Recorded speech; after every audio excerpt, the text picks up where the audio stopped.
안녕하세요, 김호준입니다. 지난 주말 김관진 전 국방장관에 이어 임관빈 전 국방부 정책실장도 석방됐습니다.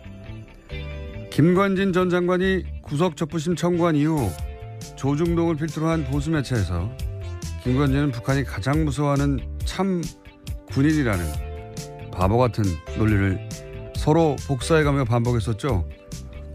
구속적부심으로 석방될 리가 없는데 왜 이렇게까지 구명 기사를 쓰나 했었습니다. 아니었습니다.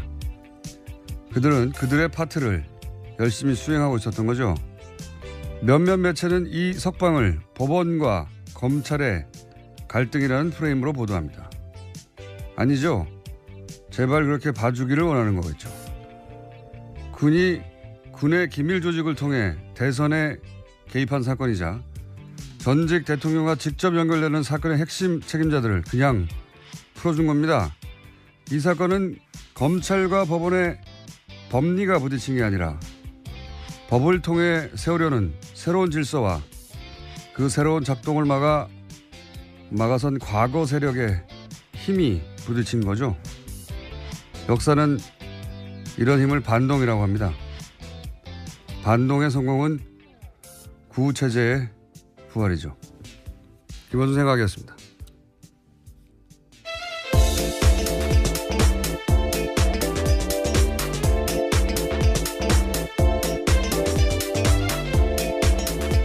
시사인의 김은지입니다. 네.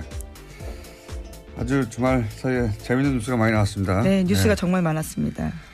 자, 임관빈 정책실장도 풀려났죠? 예, 지난 24일인데요. 김관진 전 장관과 같이 구문 댓글 부대 관련 혐의를 받고 있었습니다. 그런지 구속된 지 13일 만인데 김관진 전 장관이 구속적부심으로 석방되자 임 전 실장도 구속적부심을 청구했고요. 법원이 이를 받아들였습니다. 신광열 수석부장판사는요. 혐의는 다툴 여지가 있고 증거를 없애거나 도망갈 우려가 있다고 보기 어려워서 석방했다라고 밝혔습니다.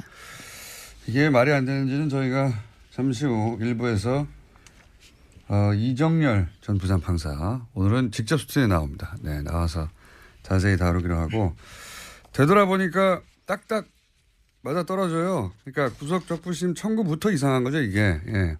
법적으로 변한 게 아무것도 없는데 그럼 청구 자체를 안 하는데 안 되니까 근데 청구를 합니다. 그리고 조선일보를 필두로 북한이 제일 무서워하는 참군인. 예. 제가 계속 바보 같다고 비웃었는데. 근데 조중동이 계속 해요.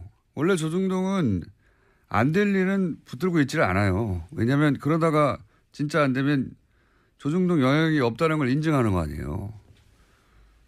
그런데도 계속 붙들고 있어서 야, 참 이상하다. 이거 컨트롤 타워가 있긴 있는 것 같은데 왜 이러나 억지스럽게. 설마 구속적부심으로? 에이 설마. 그런데 그 양승태 전 대법원장이 직접 꽂았다고 하는 신광열 판사가 그 어려운 걸 해냈죠. 예.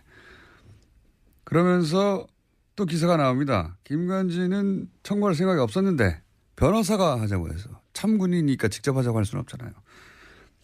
그리고 또 이어서 상관이 풀려났는데 당연히 부하도 석방돼야 또 청구합니다. 이런 기사가 나오고. 그리고 나서는 이제 주말에는 검찰과 법원의 갈등 이런 프레임이 나왔죠. 하루 종일 포털탑에. 왜 이런 일이 벌어졌냐. 검찰과 법원이 갈등해서 그렇다는 거예요. 그렇게 봐주길 원하는 거죠. 그 다음 포털의 메인은 신광열 판사에 대한 비난 여론이 있었잖아요. 예. 뭐 인터넷에도 그렇고. 여당에서도 그런 비판이 있었습니다. 그러자 신 부장판사를 적폐로 매도한다. 처단 선동하고 있다. 신상털이, 유언비어, 가짜뉴스, 인신공격, 사법부 독립을 침해한다. 뭐 이런 그 비판을 이렇게 몰아가죠. 그리고 이런 비난에도 불구하고 신광열 부장판사는 석방을 결정했다. 부당한 여론 압력에 굴하지 않고 할 일을 했다. 이런 뉘앙스 기사가 또 나오고. 그리고 댓글 부대가 요즘 기승입니다. 아주 딱딱 맞아떨어져요. 그런 일이 벌어졌어요. 이건 그냥 단일 사건이 아니라, 예, 저는, MB의 반격, 예, 구체제의 반격이라고 봅니다. 반동이라고 하죠, 이런 걸. 잠시 후에 다루기로 하겠고, 그러자 전병헌 수석도 기각이 됐죠? 영장이. 네, 지난 25일 새벽인데요. 영장 기각됐습니다. 검찰은 롯데홈쇼핑이 방송 재승인을 대가로 전 전 수석이 명예회장으로 있던 한국 e스포츠협회에 3억 원을 후원했다라고 봤는데요. 이에 대해서 서울중앙지법 강부영 부장판사는 범행 가당 여부와 범위에 대한 다툴 여지가 있다면서 구속의 필요성을 인정하기 어렵다라고 밝혔습니다. 또 관련 자료가 대부분 수집돼서 증거인멸과 도주 우려가 크지 않다라고 설명했습니다. 저는 전병헌 전 수석은 MB가 살렸다 그렇게 봅니다. 김관진, 임관빈 석방하다 보니까 형평을 맞추고 이렇게 된 것이다. 재청구하겠죠. 재청구하면 영장이 발부될 가능성이 높다. 저는 그렇게 보고요. 또 관련 뉴스가 많으니까 쭉쭉 이어가 보죠. 네, 적폐 사건의 핵심 피의자들이 잇따라서 검찰 소환도 거부하고 있는데요. 박근혜 정부 국정원에서 특수활동비 1억 원을 받은 혐의를 사고 있는 최경환 자유한국당 의원이 내일로 예정된 검찰 조사에 불응하겠다라고 밝혔습니다. 공정하지 못한 수사에는 협조하기 어렵다라는 건데요. 현역 국회의원에게는 불체포 특권이 있습니다. 그렇기 때문에 국회 본회의 표결에서 재적 의원 과반수 출석과 출석 의원 과반수 찬성이 나와야지만 체포가 가능한 상황입니다. 뿐만 아니라 김병찬 서울 용산경찰서장도 검찰의 요구에 출석해달라는 검찰의 요구에 응하지 않고 있는데요. 지난 25일 출석이 예정돼 있었습니다. 하지만 시간이 더 필요하다라면서 검찰의 의사를 전달했다고 하는데요. 김병찬 서장 같은 경우에는 2012년에 댓글 사건 관련해서 국정원과 수시로 통화해서 정보를 줬다라는 혐의를 받고 있습니다. 그러니까 이제 김관진, 임관빈부터 반동이라고 제가 표현했는데 반동의 기운이 아주 과거 인사들 다들 안 나오려고 하는 거죠 지금. 최경환 의원도 안 나오려고 그러고 그리고 이 의원 원유철 의원 또 사실은 대상이 수사 대상입니다. 대상이 돼 있고 그리고 경찰도 안 나오려고 그래요. 용산 경찰서장 김병찬 다들 안 나오려고 하고 있습니다. 네. 네, 여긴 이미 25일 출석이었는데요. 나오지 않았습니다. 지금 이렇게 한 사람 뭐 김관진 임관빈이 풀려난 거 이외에도 전체적으로 다 이런 거대한 움직임이 있다 현재. 긴장이 필요하다. 제가 보기엔 다시 한번 큰 싸움이 시작되려고 한다. 저는 그렇게 봅니다. 다음 뉴스는요. 네, 박근혜 정부 국정원이 검찰의 댓글 수사를 막기 위해서 청와대에 SOS를 보낸 적이 있다라는 이야기도 나왔는데요. 과거 이야기입니다. 핵심 인력을 교체하려고 하는 등 수사팀에 와해시키려고 했던 정황이 드러났다라는 겁니다. 국정원이 당시 청와대에 올린 보고서를 보면 2013년 댓글 특별수사팀의 인적 구성에 심각한 문제가 있다 이렇게 내용을 보고했는데 보고서에는 특수성 검사들이 균형적인 정무 감각이 부족하다라고 평가해놨습니다. 그러면서 당시 특별수사팀장이었던 윤석열 팀장에 대해서는요. 통제가 안 되는 인사다라고 평가를 했고 또 특정 검사에 대해서는 할아버지가 전라도 출신이라서 원적이 문제가 있다. 또 특정 다른 검사는 대학 시절에 학생운동을 했다라면서 소위 건전 성향 법조인으로 수사팀을 바꿔야 한다라는 이야기를 제안했다라고 합니다. 윤석열 팀장은 통제가 안 된다. 통제가 안 되죠. 그때도 와해시키려고 했고. 네, 2013년입니다. 실제로 그때 그래서 윤지검장 같은 경우에는요 결과적으로 쫓겨나는 상황이 됐었습니다. 윤지검장만 쫓겨났나요?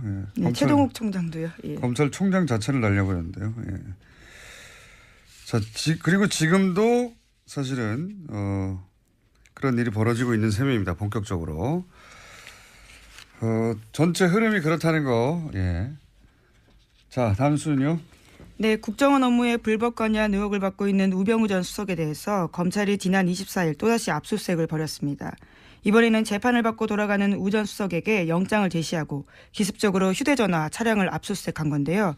이제까지 우 전 수석 같은 경우에는 제대로 압수수색하지 않았다라는 비판이 많았는데 이번에는 기습적으로 압수수색을 해서 현재 사용하고 있는 휴대전화까지 확보했다고 합니다. 현재 사용하는 휴대전화. 이렇게 하지 않으면 뭐 다 날려버리니까요. 자, 우병우 전 수석은 사실은 엄청난 확률로 불가능한 일들이 연속으로 벌어진 분이죠.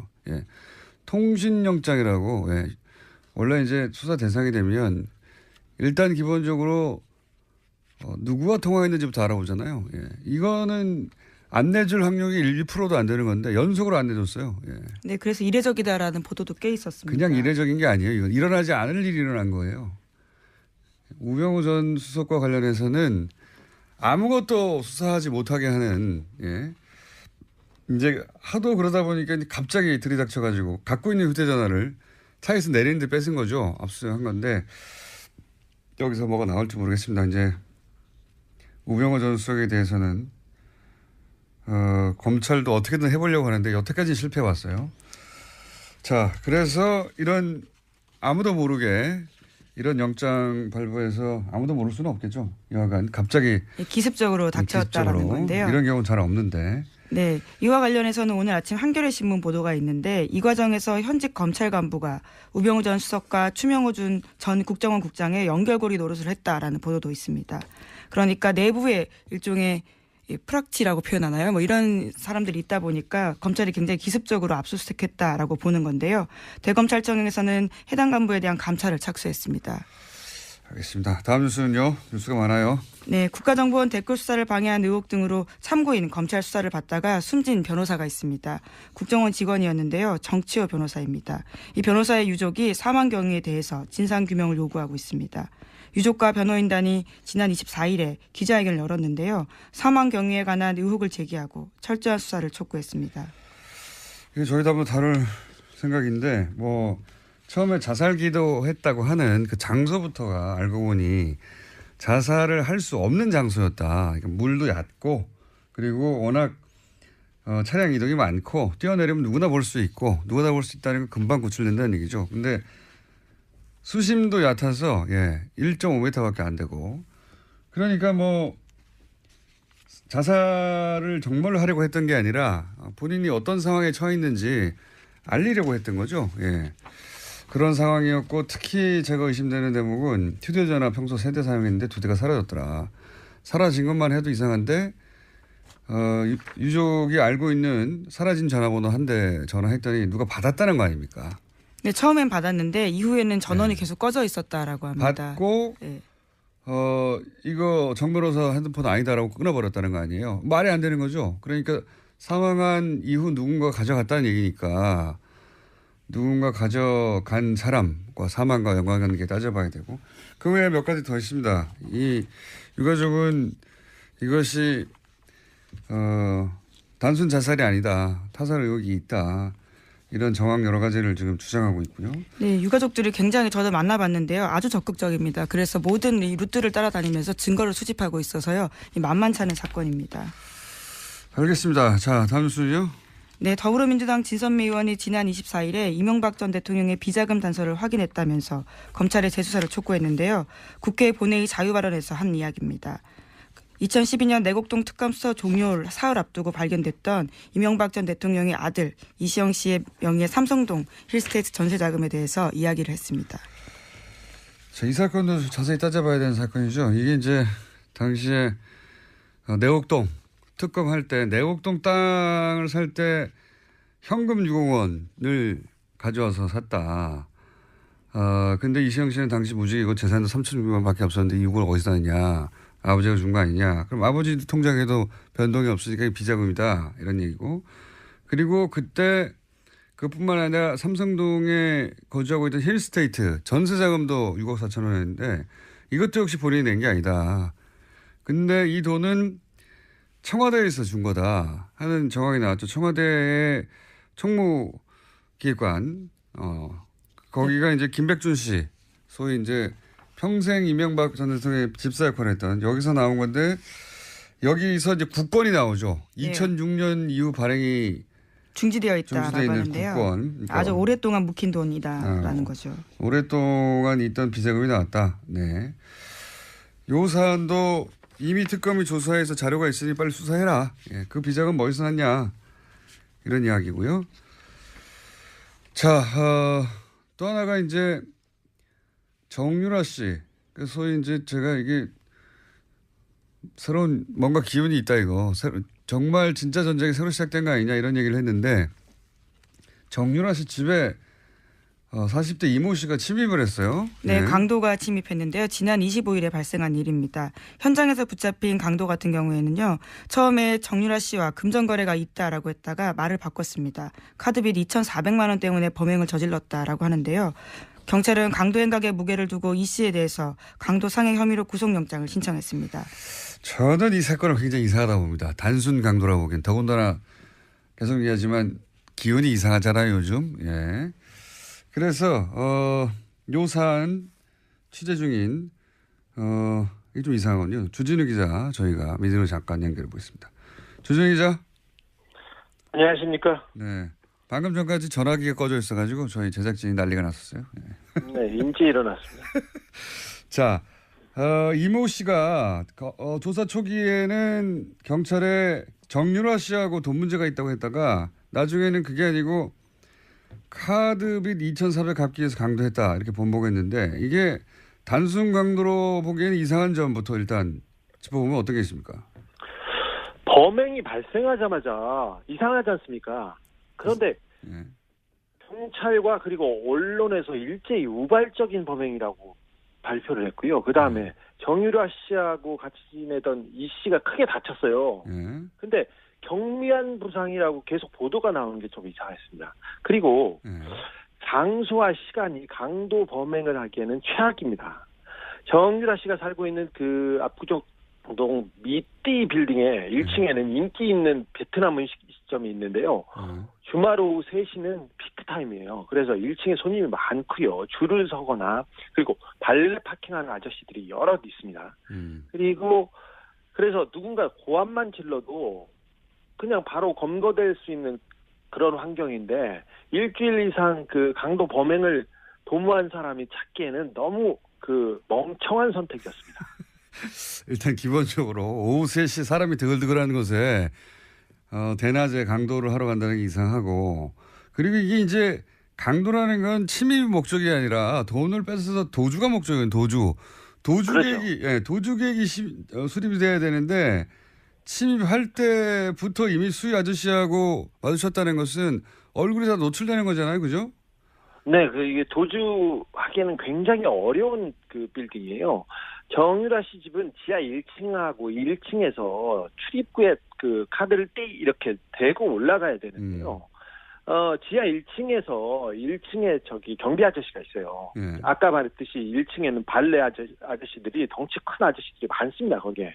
근데 그래서 지하 1층에 가서 택배 왔어요. 그리고 경비원을 일단 협박해가지고요. 인터폰을 하게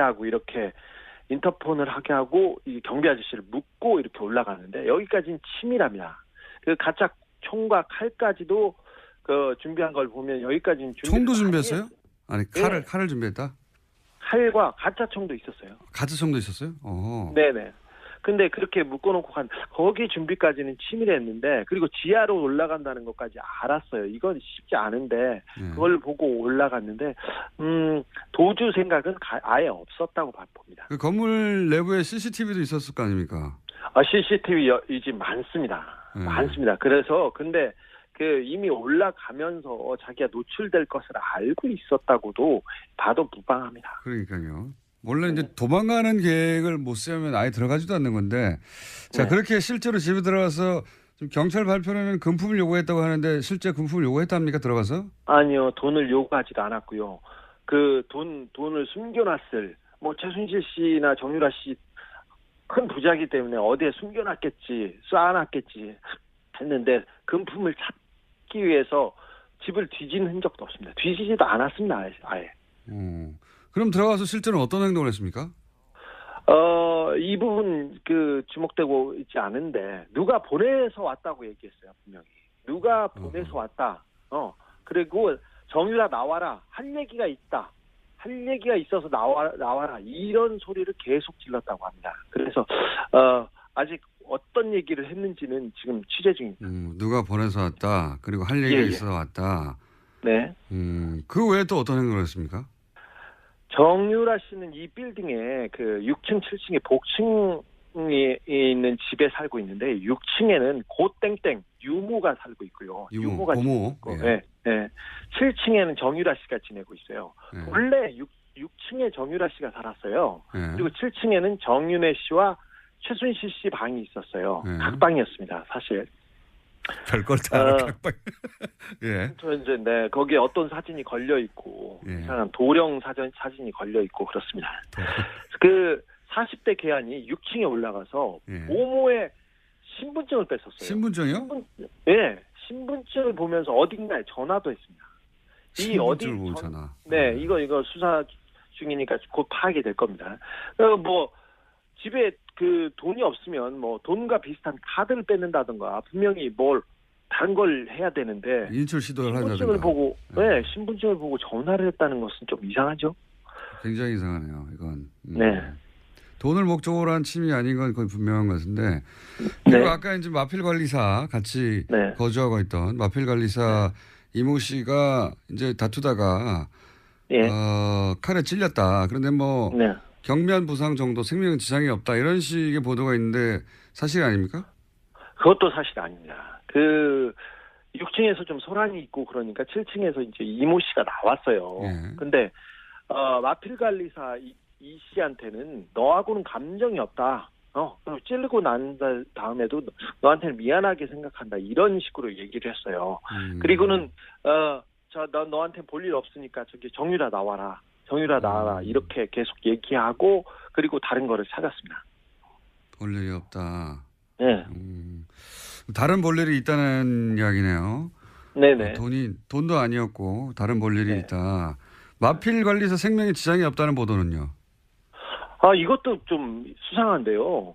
그 칼이 굉장히 깊숙이 한 번에 쑥 들어갔습니다. 거의 전문가 소행이라고 볼 수 있을 정도의 상처라고 저는 들었어요. 그래서 병원에도 확인해 봤는데 몇 센치만 옆으로 갔으면 그 심장을 관통해서 사람 바로 죽을 수도 있었어요. 그래서 단순한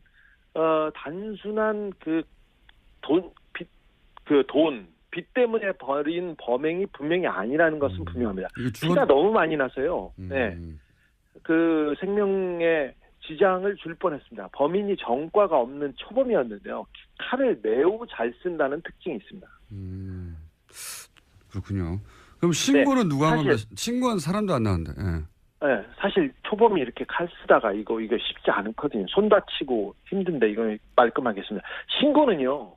괴한이 소란을 피우고 이 씨하고 격투가 벌어졌지 않습니까? 그래서 정유라 씨가 아이하고 이렇게 방의 문을 잠그고 방 문을 붙들어 잡고 있으면서 전화를 했습니다. 정유라 씨가 누가 신고하는지 보도가 안 돼가지고.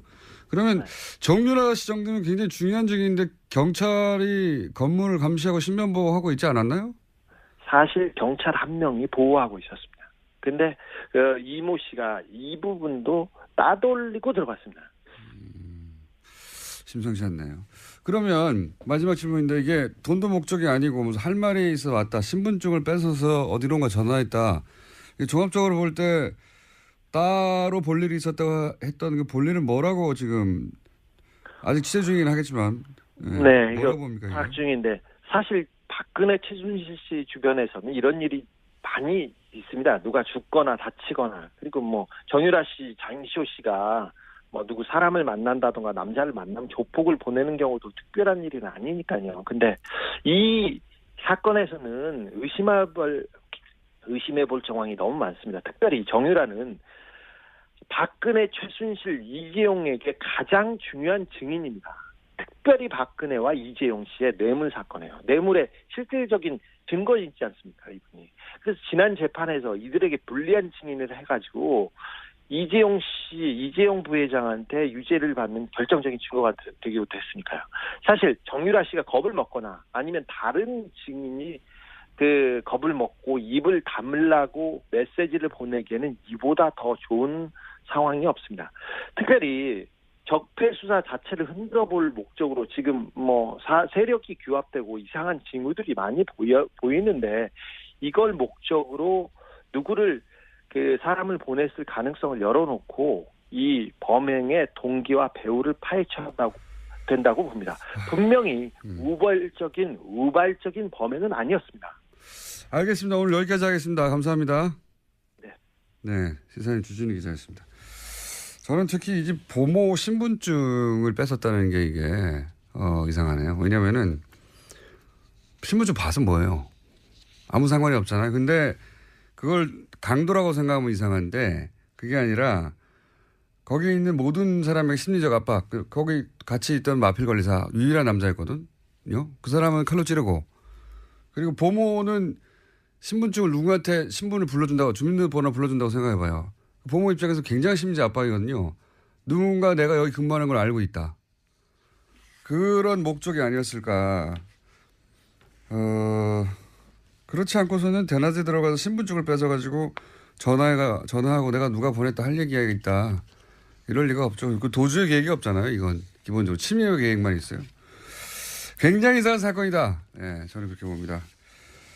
자, 오늘 여기까지 할까요? 네, 인사드리겠습니다. 여기까지 할 거면 그냥 중간에 보낼 걸 그랬어요. 네. 지금까지. 네, 시사인 김은지였습니다. 감사합니다. 네, 감사합니다.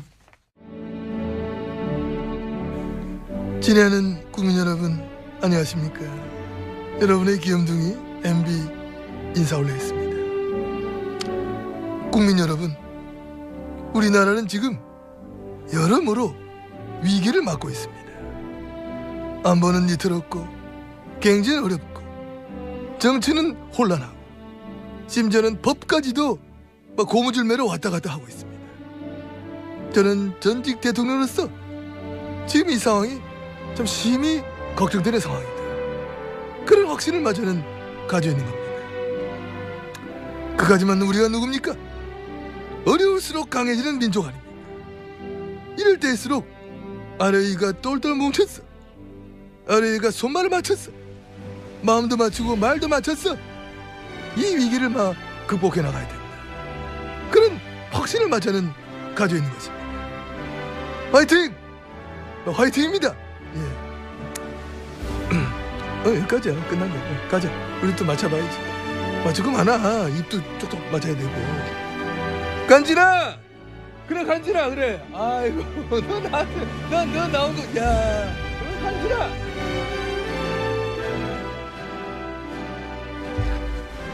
자, 오늘 건 약간 실패인 것 같죠?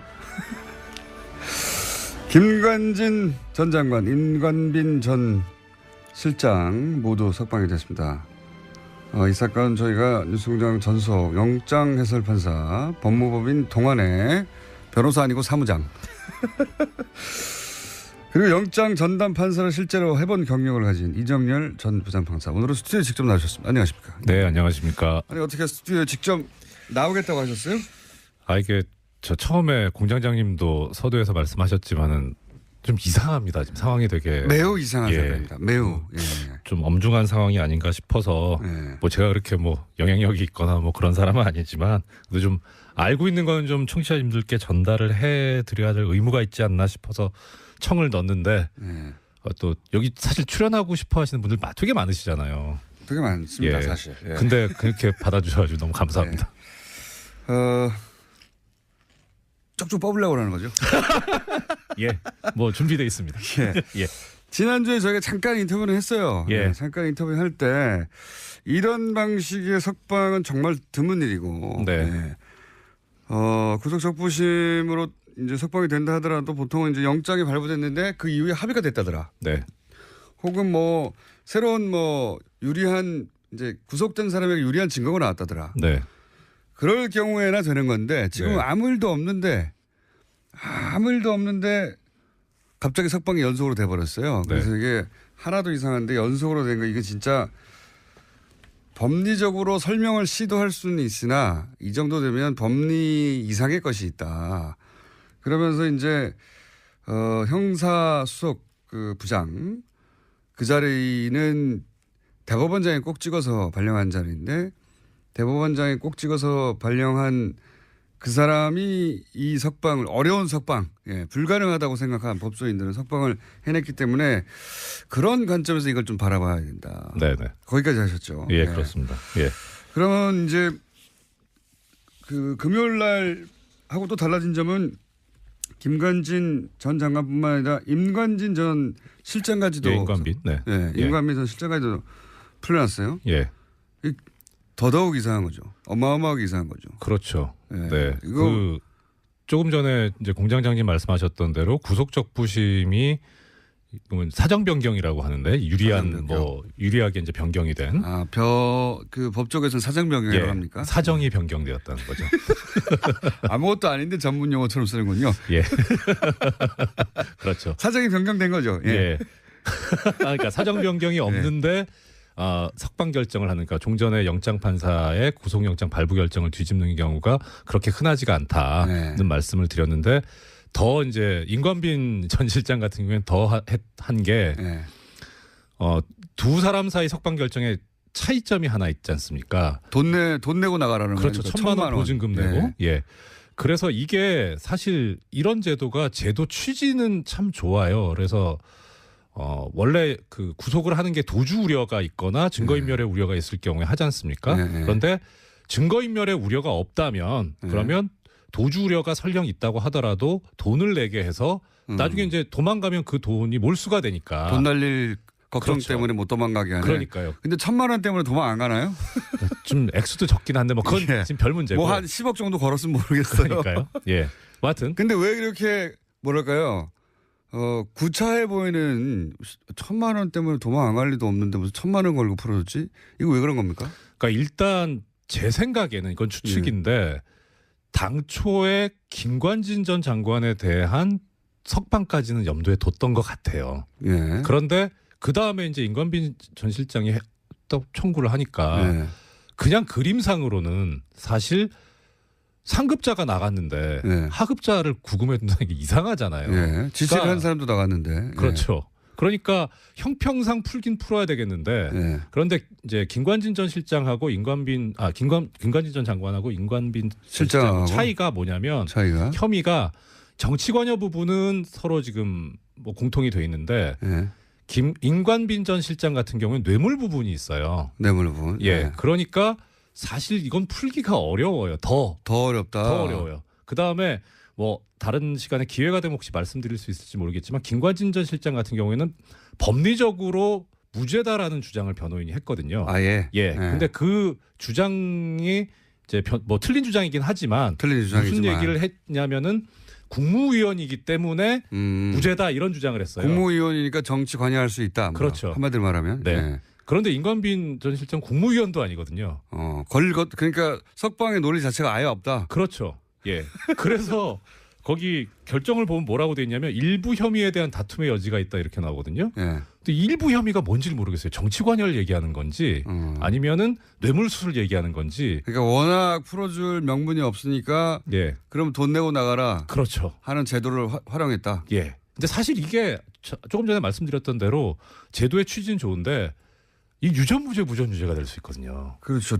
그런데 그러기에도 액수도 너무 작아요. 네, 그건 그래요. 그래서 판사들 같은 경우에 이런 제도가 있긴 하지만 우리나라 실상에서는 이거 안 맞는다 해서 잘 안 쓰거든요. 근데 그것까지 이제 쓴 거예요. 그러니까 하다 안 되니까. 그러니까요. 그러니까 야 이거 좀 너무한 거 아니냐. 꼭 풀어주고 싶었네요. 꼭 풀어줘야만 했겠죠. 정말로 꼭 풀어주기 위해서 그렇다고 이제 그 수석 부장판사 아무나 되는 게 아니지 않습니까? 그렇습니다. 실력은 좋은 거잖아요. 실력 있어야죠. 그러니까 온갖 끌어다 당길 수 있는 거는 다 박박 끌어 쓴 거군요. 이게. 그렇죠. 그리고 게다가 실력도 실력이지만 지금 신광열 수석 같은 경우에는 제 기억에 아마 2012년 9월에 고등부장 승진한 걸로 알고 있어요. 그러니까 지금 거의 5년 넘었잖아요. 고참이에요. 고등부장으로서도 좀 있으면 이제 법원장 될 사람인 거예요. 그러니까 실력도 실력이지만 경험도 상당히 경륜도 풍부한 분이죠. 그러니까 이제 저 구석에 있어서 아무도 안 쓰는 것까지 갖다 쓴 거죠. 그만큼 이 법을 아는 사람들이 내부적으로 보기에는 야 이렇게까지 해서 풀어주나 이런 사안이라는 거죠. 그렇죠. 예, 그렇게 해서 풀어줬습니다. 예. 풀어줬는데 여기서 이제 한 가지 정도만 따져볼까요? 뭐 법리를 따질 이유가 없다고 하셨는데 말이 안 돼서. 방어권 보장 위해서 풀어줬다고 했잖아요. 김관진 전 장관이. 이게 왜 말이 안 되는 겁니까? 그러니까 보통 이제 방어권 보장을 위해서 석방을 하는 경우에 구속영장 청구를 기각하거나 하는 이유는 뭐냐면 일단 검찰 측에서 이러한 범죄 혐의가 있다고 구속영장을 청구를 하잖아요. 그리고 이제 자료를 제시를 하죠. 소명 자료를. 그거 보면은 당연히 이제 어느 정도 증명이 되겠죠. 그러니까 검찰이 청구를 하는 거고. 근데 거기에 대해서 피의자 측이, 그러니까 영장 청구의 대상이 된 피의자가 사실은 이게 이렇게 된 거다고 자기한테 유리한 주장을 합니다. 예. 그러면서 일부 증거를 또 제시를 해요. 예. 그럼 재판부에서 보기에 이게 변명이 말이 된다. 설득력이 있다. 그 설득력이 있는데 이걸 뒷받침하려면 조금 더 증거를 수집해야 되는데 구금을 해놓으면 구속을 해놓으면 사실 제일 증거를 잘 알고 있는 사람은 피의자 본인이잖아요. 예. 그러니까 이렇게 구금을 해놓으면 검찰은 자유롭게 증거를 수집할 수 있는데 피의자는 구금이 돼가지고 자유롭게 증거를 수집할 수 없으니까 형평에 어긋난다 해서 방어권 보장을 해서 푼다는 거예요. 그러니까 전제는 뭐냐면 증거 수집을 위해서 필요한 거죠. 그렇죠. 본인에게 유리한 증거. 피의자가 말하는 게 말이 되는 것 같은데 피의자한테 유리한 증거를 수집하려면 자의 몸이 돼야 되니까. 그렇죠. 이런 논리죠. 네, 그렇죠. 그러니까 이거는 사실관계 문제하고 법리의 문제가 있는데 보통 이제 다툴 때 혐의를 다툴 때 근데 증거의 문제니까 이건 법리의 문제가 아니고 사실관계의 문제인 거죠. 사실관계를 다투겠다는 거고. 내가 그 돈을 줬다. 예. 그랬는데 그 준 증거가 5개쯤 있는데 한 2개밖에 못 모았고 3개 또 모아야 된다. 네. 예. 그렇죠. 뭐 그럴 때 이제 그 세 사람을 만나면서 막 그 증거를 찾아야 되니까. 그렇죠. 예. 예. 그럴 때 내가 보내주는 건데. 풀어주는 건데. 그러니까 그러면은 이 재판부 논리대로 하면 이 사실관계에서 증거 수집에 지금 필요성이 있구나라고 이해는 할 수 있어요. 재미있는 게 이 김관진 전 장관의 변호인이 언론 인터뷰를 하면서 뭐라 그랬냐면 모든 증거가 다 수집돼 있다. 이런 얘기를 해요. 증거 인멸할 이유가 없다 이거죠. 그런 얘기인 것 같아요. 다 수집돼 있는데 검찰도 뭐 증거 인멸할 그 여지가 없지 않냐. 다 수집돼 있는데. 그렇죠.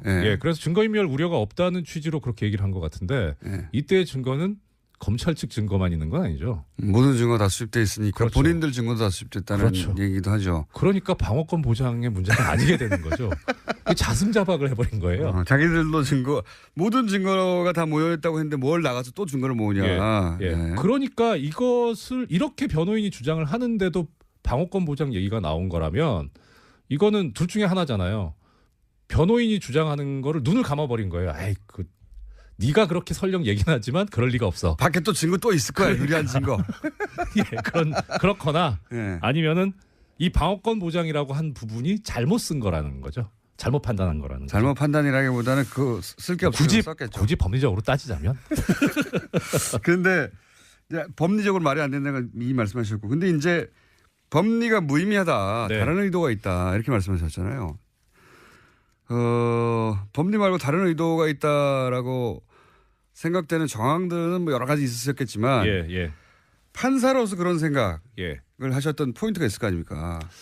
이게 뭐 저는 뭐 정보 수집할 방법이 그렇게 많지 않으니까 주로 언론 기사를 참조하는데 주진우 기자 조선일보라고 말씀하셨는데 전 세계일보에서 봤어요.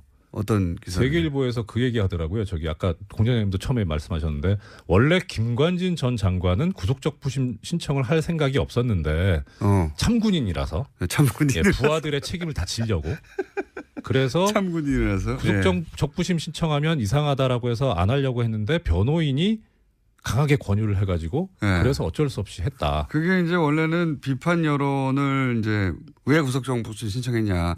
그리고 물타기 하고 석방된 이후에도 우호 여론을 조성하고 그러니까 참군인이기 때문에 안 하려고 했는데 할 수 없이 변호인이 시켜가지고 했다. 이렇게 이제 말아주는 기사인데. 그러니까 그게 뭐 김관진 전 장관이 참군인일 수는 있겠죠. 저는 잘 모르겠어요. 그거는 뭐 아는 바 없고. 주진은 참치군인이라고 합니다만. 참 정치군이라고. 일단 뭐 법률계 쪽에서 보자면 변호인이 얘기한 게 좀 눈길이 가는 거예요. 법전의 관점에서 보자면 변호인이 그러니까 의뢰인이 나는 적부심 신청 안 하고 싶은데라고 했는데 변호인이 주장해가지고 적부심 신청했다는 기사대로라면. 거예요. 법무법인 발언이라고. 발언이죠. 그 유명한 BBK를 담당했던. 그렇죠. 그 대표 변호사. 이명박 전 대통령과 아주 밀접한 관련이 있는. 이명박 전 대통령 시절에 비약적으로 발전한. 뭐 하여튼 그건 그렇고. 하여튼 발언해서 그렇게 안 한다고 했는데 신청했다. 신청했어요. 그러면 보통 이제 일반적으로 뭐 전 변호사는 아니지만 보통 의뢰인이 못 되신 거죠. 그 사무장에 머물러 계신 거죠. 논점에서 벗어났습니다. 그 일반적으로 의뢰인이 원하지 않는데 변호사가 하자고 하면 나중에 안 되면 어떻게 합니까? 책임 때문에 못 합니다. 못 하죠. 원래. 그러니까 의뢰인이 하자고 해도 변호사가 보기에 이건 안 될 것 같아서 보통 말립니다. 말리거든요. 근데 그러면 안 된다고 예, 이거 말립니다. 해봐야 괜히 저기 역효과만 납니다. 이러고 말리는데 오히려 근데 이 경우에는 희한한 게 이 구속적부심이 보통 뭐 잘 받아들여지는 거라면 또 그럴 수도 있어요. 이거 한번 해볼 만합니다 하는데 원래도 안 받아들여져요. 근데 그걸 하자고 해요 변호인이. 게다가 이렇게 중요한 사건은 더더욱 안 받아주는데. 그러니까 그걸 막 해요. 그러니까 이거 뭔가 이게 뭐 그런 소문도 들었어요. 법조계에서 이거 뭐 저는 농담이라고 생각하는데 신광열 부장하고 강훈 대표 변호사하고 둘이 통화 기록을 좀 까봐야 되는 거 아니냐. 이건 좀 심하고.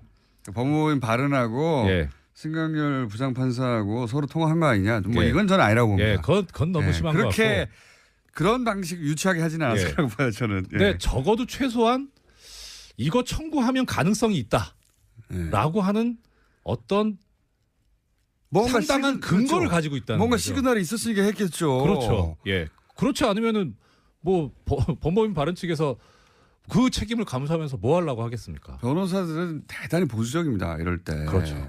안 되는 걸 했다가 괜히 손해날 일을 아마도 피의자가 하자고 해도 안 된다고 말리는 게 정상인데 안 한다고 하는 걸 끝까지 하게 했다고 하면 믿는 구석이 있어요. 그러니까요. 믿는 구석. 그러니까 이건 좀 이상하다. 뭔가 있다. 는 생각이 들어요. 그때부터 그러니까. 이상하다고 생각하셨군요. 야, 이거는 안 될 일인데 왜 변호사들이 먼저 나서서 했단 말인가. 그러니까요. 게다가 이어서 또 임관민 실장은 그런 기사가 나왔거든요. 중간에. 아니 지시한 사람이 나갔으면 이제 그러면 부하도 나가야 되는 거 아니냐. 이걸 이 기사의 톤은 내가 싫지만 신청해가지고 만약에 석방이 되면 그 석방을 근거로 부하도 풀려날 수 있지 않겠습니까? 라고 권유했다고. 그 얘기도 참군인. 나와요. 예, 그 얘기도 기사에 나와요. 그러니까 곧 임관민도 신청하겠구나. 두 사람을 풀어주는 논리를 그렇게 연결했구나 하고 딱 눈치를 챌 수밖에 없는. 그렇죠. 그렇죠. 그 세계일보 그 기사가 저는 너무 마음에 들더라고요. 그래서 김관진 전 장관이 참군인이라고 쓴 논조인데 이거 뭔가 지금 얘기가 있었다는 소리구나. 그러니까요. 자기들끼리 다 얘기가 됐고 요거 먼저 석방하고 그다음에 부하를 석방하는 거구나. 근데 부하 석방은 너무 말이 안 되니까 돈 1,000만 원 내고 나는 걸로 풀어줬구나. 저는 그 신광열 부장판사의 성향만 막연히 믿고 변호사가 배팅했다고 보지는 않습니다. 그건 좀 위험하죠, 사실. 그건 말이 안 되는 것 같고 왜냐하면 그 조중동 매체들이 사전 여론 조성 작업부터 쭉 했잖아요. 참군인 얼마나 많이 기사를 냈는지. 그래서 보다 큰 시나리오 아래서 이게 전체적으로 진행된 사건이 아니겠는가. 저는 이제 추정하지만 법조인이시니까. 저는 조심스럽죠. 법조인이시니까 어쨌든 기사에 나온 변호사가 먼저 하자고 했다더라라든가 아니면 임관민까지 하자고 하더라. 그리고 곧이어 역시 되더라. 그리고 1,000만 원 내고 풀어주는 희한한 방식. 이런 경우 보셨어요? 먹겠습니까? 이게 욕 먹거든요. 저기 했다가 법원 내에서도 욕 먹을 거 아니에요. 그러니까 법에 있는 제도니까 사실 욕하기는 좀 그래요. 근데 잘 안 하니까 그런 수준이죠. 희한하다. 이런 정도죠. 판사들은 더 보수적이기 때문에 희한하네. 이런 정도.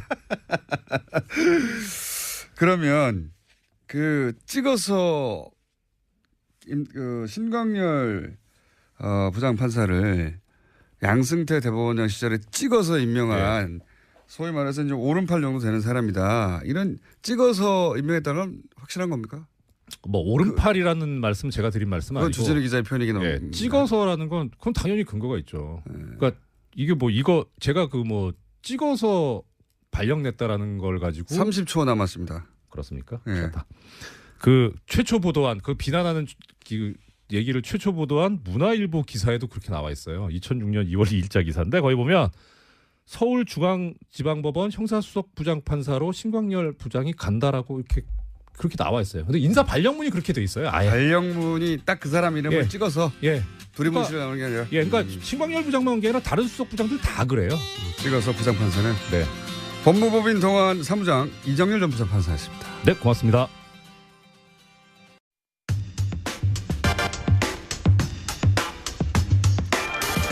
지난주 이 시간에 저희가 조선일보가 포항 지진 후에 우리 원전은 안전하다. 이번 지진보다 250배 큰 지진이면 더 안전하다. 이런 기사 나왔었죠. 그래서 지난주에 저희가 스튜디오에 직접 모신 분입니다. 그때 나오셔서 조선일보가 하는 논리는 경박한 논리다.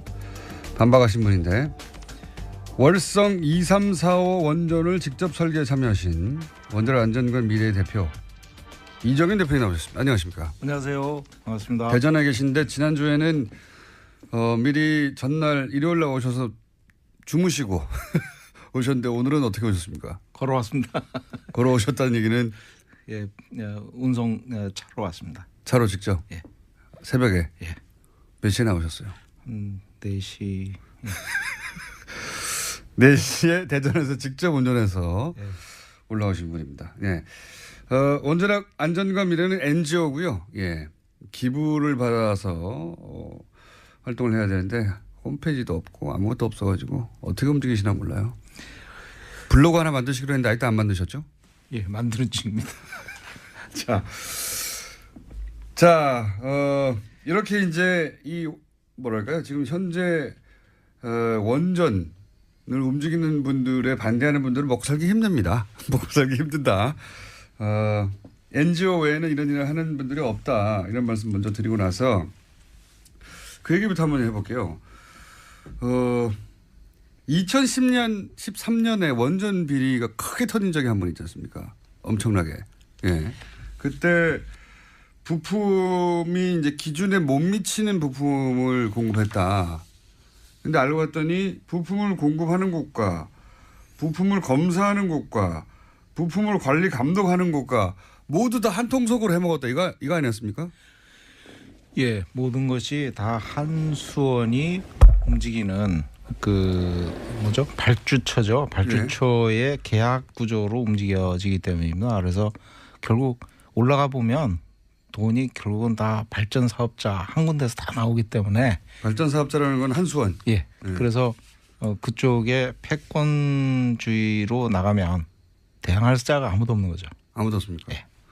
그러니까 지금 연구를 하기 위한 돈, 그리고 뭐 정비를 하기 위한 돈, 제작을 위한 돈, 뭐 품질 관리를 위한 돈, 공인 검사를 하는 돈 다 한 군데서 하는 겁니까? 다 거기서 돈이 나옵니다. 규제까지도 일부 돈이 나온다. 규제 검사까지도. 그러면 처음부터 끝까지 다 한 군데서 하면 누가 감시합니까? 감시를 결국은 우리나라는 알아서 자발적으로 잘할 것이다. 그런 주의입니다. 원전에 관한 한. 예. 원전에 관한 한 잘 하겠거니. 그러니까 왈가왈부하지 마라. 알아서 잘할 거다. 알아서 할 거다. 예, 믿어달라. 믿어달라. 그래서 그런 얘기가 나오지 않습니까? 이거 처음부터 끝까지 다 해먹는 거니까 핵마피아 아니냐. 근데 그 업계에 계셨던 분으로서 직접 설계도 하셨던 분으로서 이 표현이 과합니까? 과하지 않은 것 같은데요. 왜냐하면 패권주의가 결국 마피아라는 같은 의미니까요. 같이 해먹는 거잖아요, 다. 아군 아니면 적군입니다. 거기서는 예. 오로지. 예. 그러니까 원전 건설에 도움이 되냐, 예. 아니면 뭔가 자꾸 시비를 거냐 이렇게 딱 나눈다는 거죠. 예. 그러니까 네. 프로페셔널들이 결국 돈을 받고 일을 하는 사람들 아닙니까? 네. 명줄을 끊어버리는 거죠. 대표님은 명줄이 끊긴 상태고요. 몇 년 전에 몇 년 전에 이미 끊긴 상태고요. 그리고 또 이런 얘기도 있었지 않습니까? 2013년이면 박근혜 정부 출범 초기예요. 첫 해예요. 첫 해 이런 거대한 비리가 터졌는데 실제 이렇게 터지고 나서 별로 바뀐 게 없다. 그리고 이런 사건이 터지고 지금 말씀하신 한수원을 장악한 것은 박근혜 정권 때 인수위에 들어갔던 사람들이 다 장악해버린 거다. 맞나요? 예. 그렇고요. 그분들 거기 들어가는 배경도 사실 그 이전 정권부터 예. 계속 핵 쪽에 일부에 국한된 그런 예. 조직에 의해서 인력이 배출되기 때문에 예. 그런 층층이 내부적인 네트워킹이 예. 아주 강하게 있었던 거죠. 그래서 그게 내려온 겁니다. 그래서 인수위에 들어갔고 그때부터 이제 박근혜 정권 때 좀 더 강하게 이분들이 드라이브를 하게 됐죠. 예. 특히 이제 핵 원전 수출 하고 나서 더 탄력을 받았던 겁니다. 그래서 지금은 이제 핵 마피아라고 그러니까 특정 대학의 특정 과에 출신 그리고 한수원이라고 하는 독점 사업자 이렇게 묶여가지고 전부 다 선후부야겠네요. 핵심은. 그러니까 돈 주는 쪽과 받는 쪽이 서로 꿍꿍짝짝 잘 된 거죠. 예. 꿍꿍짝짝 다 한통속이다. 예. 다 같은 선후배고 다 같이 아는 사이고 선배가 밀어주고 땡겨주고 혹은 뭐 거기서 자리도 안 쳐주고 생산하는 곳이나 검수하는 곳이나 관리하는 곳이나 규제하는 쪽이나 쪽에 다 한통속이고 뭐 인적 네트워크가 결국은 거기서 거기이기 때문에 그럴 수밖에 없는 구조입니다. 한 군데서 다 배출하는군요. 대부분 그렇다고 봐야 됩니다. 그러니까 배출 자체도 한 군데서 하고 그들이 갈 곳도 한 군데밖에 없고 그래서 그들 사이의 네트워크로 그냥 이 거대한 사업을 다 해먹고 있다. 규제와 안전 그다음에 지능 여기에 인력이 다 포진돼 있습니다. 전부 다. 그러니까 형 동생 아우 뭐 이러면서 다 이렇게 돼 있는 거죠. 다 제먹는다. 뭐 그래도 건설이 잘 되고 안전도 보장되면 그래도 그나마 괜찮은데 지금 그게 그렇지 않다라고 지금 이제 여러 가지 사건들이 나오는데 이걸 근데 관리 감독하라고 원자력 안전위원회라는 게 있긴 있지 않습니까? 여기는 뭐 합니까?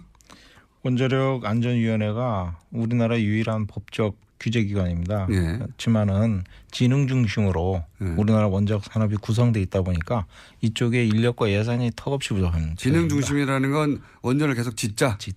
짓자 쪽으로 다 방향이 잡혀 있기 때문에 여기는 예산과 인력이 없다. 예산과 인력이 턱없이 외국에 비해서 굉장히 부족한 편이죠. 부족하다. 그러면 여기는 실제로는 규제를 못 합니까 제대로?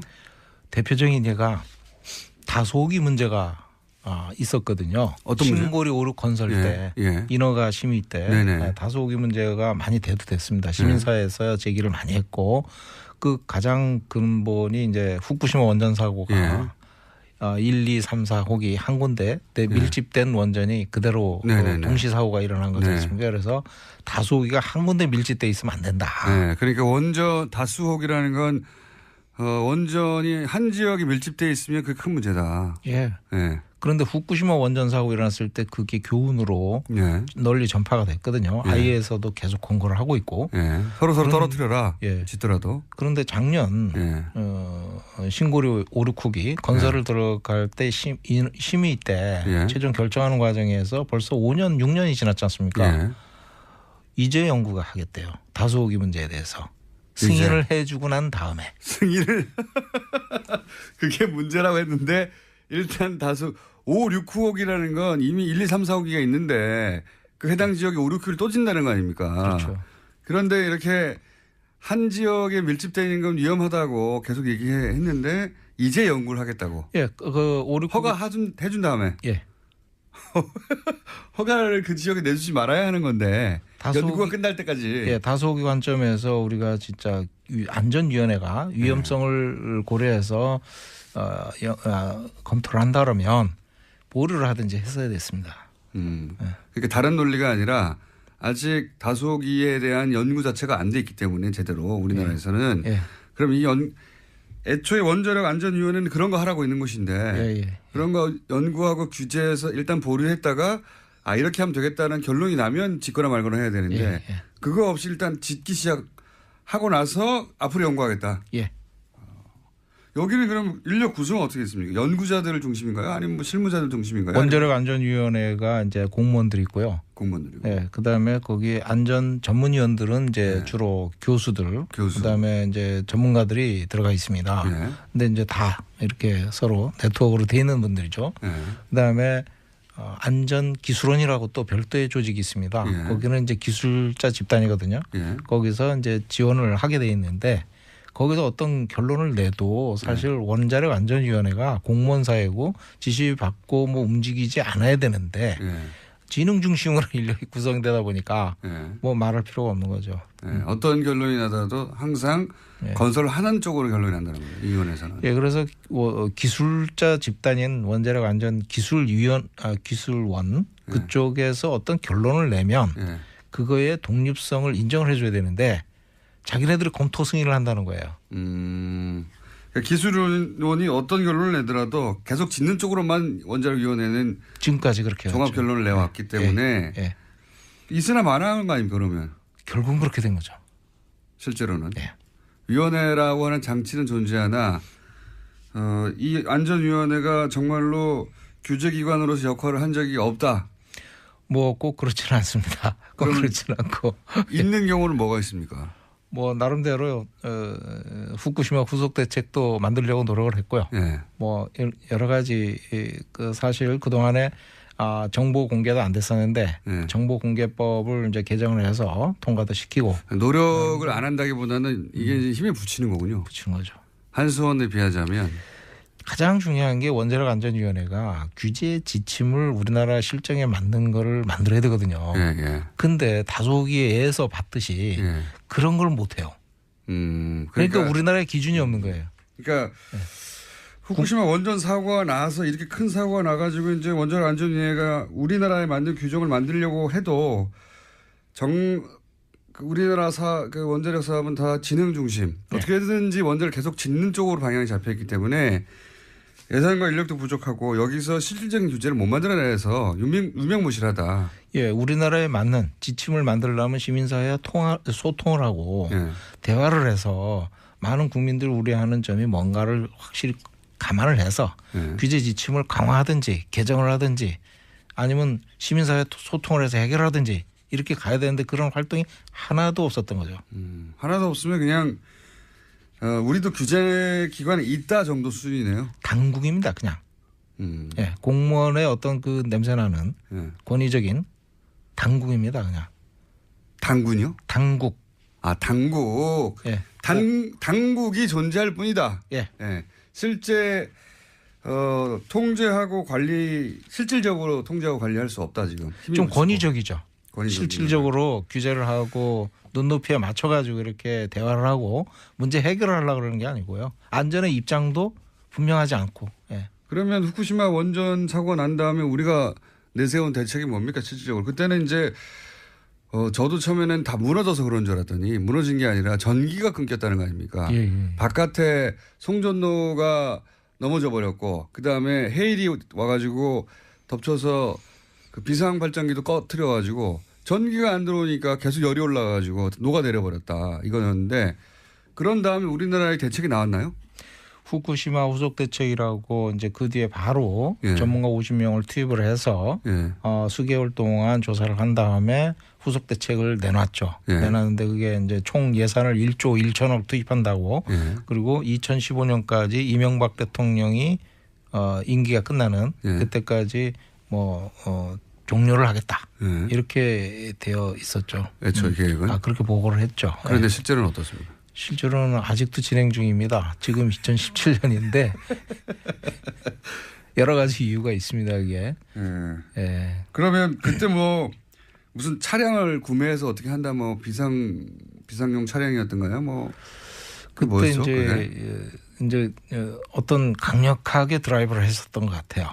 통치권자부터 해가지고 이거 원전을 지금 2009년에 수출하고 2011년에 후쿠시마 원전 사고 일어나고 앞으로 100기를 수출하겠다 그랬었는데 100기. 그 이후로 한 기도 없습니다만 한 기도 없죠. 근데 단 한 기도 없지만 수출을 해야 되는데 후쿠시마 원전 사고가 일어나니까 수출하는데 지장이 생기잖아요. 그러니까 이거 후속 대책을 1조가 넘는 돈을 투입해서 만들자 이렇게 생각해가지고 거금을 투입했다. 그래가지고 국민들을 안심시키려고 했는데 그거마저 이제 지금 흐지부지 되다시피 흐지부지 됐다. 원래 그렇게 나옵니다만 항상 이카타 원전이라고요. 전에 이제 한 교수님을 모셔가지고 저희가 이제 일본에서 모셔가지고 한번 경주에서 세미나를 한번 한 적이 있습니다. 그때 이제 말씀하시는데 본인이 사시는데 이카타 원전이 있답니다. 우리나라는 1조 1천억을 투입해가지고 그중에 절반 정도 투입을 했는데 24기 원전에 24기에 예, 24기에 5천억 정도 투자했는데 거기는 2기에 2조를 투입했답니다. 그래서 사고 이후의 안전성 보관을 위해서 신안전 기준이란 걸 또 만들어 가지고 그걸 적용을 해서 50기 원전에 대해서 죽일 거 살릴 거 이렇게 이제 그거를 정한 거죠. 그렇게 하고 보강을 시킨 겁니다. 살리려면. 그때 이카타 원전 2기에 투입한 게 2조랍니다. 지금까지. 2기에만. 예. 그래서 전 호기에 50기 원전에 한 20조 정도 투입했다고 그럽니다. 그렇군요. 네. 일본은 실제 강력한 규제를 할 수 있는 기관이 존재합니까? 원자력위원회처럼 우리 유명무실한 게 아니라 실제 존재해요. 일본에서는? 실제 존재하죠. 규제위원회가 있는데 그것이 좀 독립성을 부여를 했습니다. 그런데 일본 사회가 워낙 폐쇄적이라서 아마 규제위원회 자체에 맡게 되면 우리나라보다 더 폐쇄적이거든요. 그쪽. 그래서 좀 위험한데 거기는 지역 지자체랑 안전협정을 맺어가지고 지자체가 재가동을 할 수 있도록 동의를 해야 이게 가동이 들어갑니다. 그래서 아직 못 들어가고 있습니다. 그렇군요. 현재 결국은 특정 대학의 특정과 출신들이 이 전체를 거의 다 장악하고 한수원이 모든 걸 다 관리하고 있어서 사실상 한수원이 지배하는 산업 체제 하에서 어떻게 바꿉니까 이거를 그러면? 원자력계에서 이 문제점을 잘 알고 있지만 이 문제점을 제대로 얘기를 하시는 분이 많지 않습니다. 거의 없어요. 대표님 정도만 거의 유일하게 나와서 지금 아웃됩니다. 그래서 대표님은 이미 아웃 되셨으니까 하시는 거죠? 저는 이제 버린 몸이니까. 근데 이제 그러면 더욱 이런 활동을 더 제대로 하려면은 사실은 인력도 필요하고 비용도 필요한데 지금까지는 어떻게 하셨어요? 지금까지는 제가 이제 독일의 안전 회사인데 벤처기업을 사실 운영하다가 그 독일의 회사로 M&A 돼가지고 그걸 넘겼습니다. 그래서 이제 뭐 거기서 조금 나온 것도 있고. 개인 돈으로 하시는 거예요, 그냥? 좀 그런 형편이죠. 그러니까 이 원자력 업계로부터 뭔가 기대서 거기서 나온 수익으로 일을 할 생각은 아예 접어야 되는 거군요. 지금 결국은 이제 한수원 돈은 받지 말아야 되는 게 원칙이죠. 그런데 맞습니다. 이제 돈이 거기서 다 나오니까 저희도 이제 어떨 때는 엄청나게 한미 원전 안전성 검증단 활동을 할 때 결국 주민들이 드라이브를 해가지고 이걸 일을 하고 저희를 선정을 했어요. 그러니까 원전이 있는 지역에서 검사를 맡겨야 되는데 그런 기관이 없으니까 왜냐하면 다 한수원 아래로 다 있으니까 그렇죠. 완전히 독립구조인 것을 찾다 보니까 이제 원자력 안전과 미래 여기에 이제 실무에 참여했던 전문가들이 있으니까 의뢰가 일로 왔군요. 지자체로부터.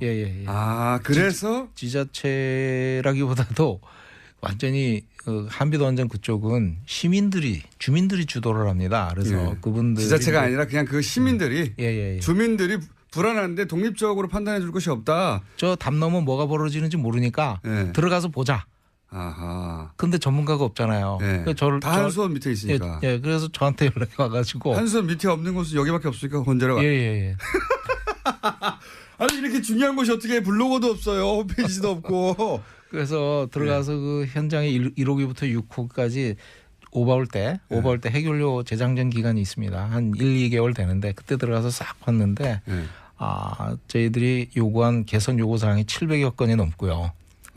그거를 한수원이 다 수용하겠다 이렇게 됐고 지금 개선을 하고 있는데 어떻게 하고 있는지 모르겠습니다. 끝났으니까. 그러니까 원전이 있는 곳의 주민들이 내가 정말 안전한 원전 환경에서 살고 있는 건가, 안전성이 보장되는 건가 확인할 방법이 독립적인 기관으로부터 확인할 방법이 전문가들로 구성된 없어서 원자력 안전과 미래 같은 곳에서 의뢰한 케이스가 한 번 있었군요.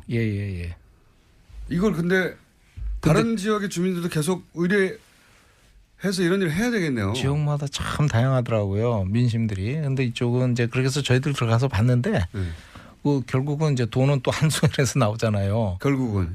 결국은 물론 이제 저희들을 지정한 건 주민이지만. 주민이 지정하고 지급할 것은 한수원이고. 그래서 한수원 주기 싫었겠네요. 와, 되게 힘들었습니다. 6개월 뒤에 돈 받았습니다. 6개월 뒤에. 그 최초 아닙니까? 지금 한수원 정책과 정반대 혹은 뭐 한수원에 태클을 거는 기관이 한수원으로부터 돈을 받은 건 최초 아니에요 혹시? 완전히 독립적인 입장에서 보자 그랬죠. 네. 그 독립적인 뭐 반대라기보다는요. 완전히 독립적인 입장에서 보자. 예. 저희 안원구 청장님이라고 계십니다. 예. 뭔가 그분과 비슷한 신세 같기도 하고요. 자, 그런 분들이 저희 방송에 잘 나오세요. 예. 저 오늘 여기까지 해야 되겠는데 일단 블로그라도 만드셔야 저희가 소개라도 하죠. 예, 명심하겠습니다. 지난주에도 말씀드렸는데 아직도 블로그도 안 만드셨어요. 자, 오늘 여기까지 하겠고요. 저희는 반론 기회가 항상 열려 있습니다. 네, 한수원 인터뷰도 받으니까. 예. 반론 기회가 열려 있다는 이야기는 대표님한테 하는 얘기 아닙니다. 저희 청취자한테 하는 얘기고요. 이 방송을 듣고 열받을 분들 있잖아요. 예. 그분들에게 드릴 말씀이고요. 오늘 여기까지 하고요. 벌써 끝났습니다. 20분이. 예. 별말 안 하신 것 같은데 벌써 끝났고요. 원자력 안전관 미래 사람들이 찾아보고 싶어도 아무것도 없어 인터넷에. 그러니까 제발 블로그라도 하나 만들어 주시고 다음 시간에 그럼 이 문제에 대해서 한 번 더 들어가 보고 싶습니다. 이 이야기를 할 수 있는 사람과 하고 있는 곳이 없어요. 예. 실제 원전 설계를 직접 참여한 사람들이 얼마나 있겠습니까? 예. 그분들 중에 한수원의 영향력으로부터 벗어난 사람도 얼마나 있겠습니까? 없어서 저희가 계속 모시는 겁니다. 자, 오늘 여기까지 하고 다음에 꼭 블로그 만들어주세요. 예. 지금까지 원자력 안전과 미래 이정윤 대표였습니다. 감사합니다. 감사합니다. 정치인 해외 순방이 많죠. 네, 동행한 기자나 본인 입으로 방문 성과가 전해지는데요. 뉴스공장에서는 앞으로 이 해외발 순방 뉴스 팩트 체크를 해보려고 합니다. 네. 오늘은 첫 번째 순서로 지난 트럼프 대통령 방한 직전에 독일과 이스라엘을 방문해서 아이언돔의 배치 필요성과 수도권 3중 방어 필요하다는 주장을 했던 안철수 대표. 이 안철수 대표의 독일 방문 때 아이언돔의 필요성, 수도권 3중 방어에 대한 논의를 했던 상대방이 있습니다. 독일 안보 전문가 헤센 평화 갈등 연구소의 한스 요하임 슈미트 박사 직접 연결해 보겠습니다. 안녕하세요. 안녕하세요. 먼저 이 헤센 평화 갈등 연구소는 어떤 것이고 본인은 어떤 연구를 하고 있는지 설명 좀 부탁드립니다. 네, 설명을 해드리자면 저희 연구소는 독일 및 또 유럽에서 가장 큰 평화 갈등 연구소로서 지금 현재 80여 명의 직원들을 운영을 하고 있습니다. 그리고 한 50명에서 60명 정도의 과학자가 같이 저희와 함께 프로젝트를 하고 있고 6개 연구 부서가 있습니다. 저는 그 중에서도 굉장히 큰 국제 안보 부서에서 종사하고 있고요. 저는 전문가로서 이제 전체 국제적인 그런 무력과 관련해서 그리고 EU 내에서의 군 통제와 관련해서 연구를 하고 있고 또 한반도의 이런 비핵화와 또 핵 관련해서 연구를 하고 있습니다. 그렇군요. 제가 듣기로도 이제 한반도 문제하고 핵 안보 분야 전문 수석 연구원으로 제가 알고 있었는데 그런 연구를 하시는 분이고 그런데 이제 한국에서 국민의당 안철수 대표가 지난 11월 4일 독일을 방문해서 프랑크푸르트 한 식당에서 만나 오찬을 한 것으로 보도가 됐습니다. 당시 만남이 어떻게 이루어진 거죠? 네, 그때 당시 안철수 대표의 요청이 있었기 때문에 만나게 된 것입니다. 그래서 프랑크푸르트에서 한국 정부와 또 프랑크푸르트 내에 있는 이 영사관 쪽을 통해서 저희가 만나게 되었고요. 그때 당시에 안 대표는 안보와 관련해서 이제 질문들이 있고 또 같이 논의를 해보고자 하면서 만났었습니다. 그래서 이스라엘에 있는 아이언돔을 방문을 할 예정이었기 때문에 또 미사일 방어 체계에 대해서도 굉장히 궁금해했습니다. 국내 언론을 통해서 전해진 당시 안철수 대표의 발언 내용을 보면 수도권에 3중 방어망이 필요하고 그래서 이를 위해서 이스라엘 아이언돔 시스템 도입하는 게 좋겠다 이런 발언이 있었다고 하는데 이에 대해서 박사님은 어떻게 답변을 하셨는지. 네, 아이언돔 같은 경우에는 제가 봤을 때는 서울이나 또는 인근 지역의 인구들을 보호할 수는 없을 거라고 생각을 합니다. 제 생각에는 이게 그저 뭔가 효과가 있다면 플라시보 효과 정도만 주지 않을까 생각을 하고요. 정치인들도 그걸 잘 알고 있다고 생각을 합니다. 그저 아이언돔이 주는 효과 같은 경우에는 제한적인 방어만 수도권 지역에게는 제공을 할 수 있다고 생각하고, 만일에 북한이 아주 제한적으로 공격할 경우에만 도움이 되지, 대대적인 공격일 경우에는 이게 오히려 문제가 될 수도 있다고 생각을 합니다. 결국에는 이런 아이언돔 같은 경우에는 큰 규모의 공격일 경우에는 방어가 전혀 되지 못하고 제한적인 방어만 제공을 할 수 있지 않을까 생각합니다. 안철수 대표를 만났을 당시에 그렇게 답변을 하셨습니까? 네, 제가 그렇게 안철수 대표에게도 설명을 했습니다. 사람들에게 심리적인 안정감만 가져다 주지 않을까라고 얘기를 했었고, 정치인들도 그 부분들을 익히 알고 있을 것 같습니다. 그리고 이 아이언돔이라는 것 자체도 굉장히 비쌉니다. 게다가 3중이라는 말씀을 하셨는데, 3중으로 하더라도 제한적인 방어만 제공을 하지 않을까 싶고, 그 제한적이라는 의미에서도 아주 소규모 공격일 경우에만 도움이 될 것 같습니다. 결국에는 정치인들이 뭔가를 했다라고 보여줄 수 있는 이런 플라시보 효과이지 않을까 생각합니다. 보도되기로는 전술핵에 대한 이야기도 나눈 것으로 안철수 대표가 보도됐습니다. 그날 전술핵에 대해서 안철수 대표는 어떤 주장을 했고, 그리고 박사님은 이 한반도 전술핵 재배치에 대해서 어떻게 말씀을 하셨는지요? 네, 그때 당시 안철수 대표가 그 듀얼키 체제에 대해서도 물어봤었습니다. 그래서 유럽 내에서의 일부 나토 회원국들이 미국의 전술핵을 이제 듀얼키 시스템으로 설치를 하고 있기 때문에 그런 내용을 논의를 했었고요. 그 전술핵 재배치와 관련해서는 직접적으로 북한이 한국에 대해서 핵 위협을 하지 않는 한 저는 대한민국에는 딱히 필요하지 않다는 의견입니다. 트럼프 대통령의 현재 그 핵 보유 또는 핵 무기에 대한 전반적인 그 정책에 대해서도 저희가 같이 얘기를 했었습니다. 그래서 미국 측에서 지금 확대 억제에 대해서 논의를 하고 있고 이것을 지금 검토하는 것으로 제가 알고 있기 때문에 이런 부분들이 미국이 어떻게 결정을 하느냐에 따라서 한국이나 일본에도 영향을 미칠 수 있기 때문에 그 이후에 논의가 돼야 되지 않을까 생각합니다. 하지만 그 전까지 지금 현 상황으로서는 전술핵 재배치가 한국에는 딱히 필요하지 않지 않나라고 제가 안철수 대표에게 얘기를 했었습니다. 알겠습니다. 그런데 이제 이런 이야기를 나누신 후에 한국 언론에 안철수 대표와 박사님의 미팅에 대한 보도가 있었는데, 이 내용을 박사님이 이제 한국 언론에 보도된 내용을 직접 확인을 하시고 문제가 있다라고 보도 내용이 말씀하신 걸로 알고 있습니다. 어떤 문제가 있었습니까?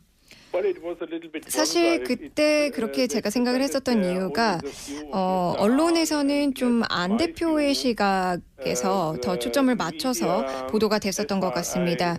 그리고 저와 같이 대화하던 당시에 논의가 되지 않았던 내용도 같이 기사가 났었기 때문에 그 부분에 대해서 제가 조금 놀랐던 부분이 있었습니다. 그때 함께 참석했었던 영사관 쪽 분도 사실 통역사가 그 자리에 함께 배석을 했었고 제 얘기와 또 안 대표의 이야기를 같이 통역을 했었는데 그 분 또한 좀 놀랐던 부분이 있었습니다.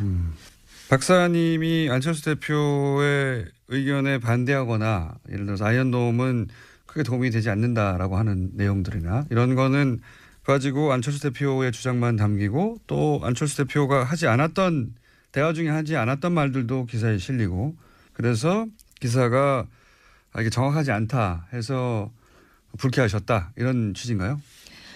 네, 맞습니다.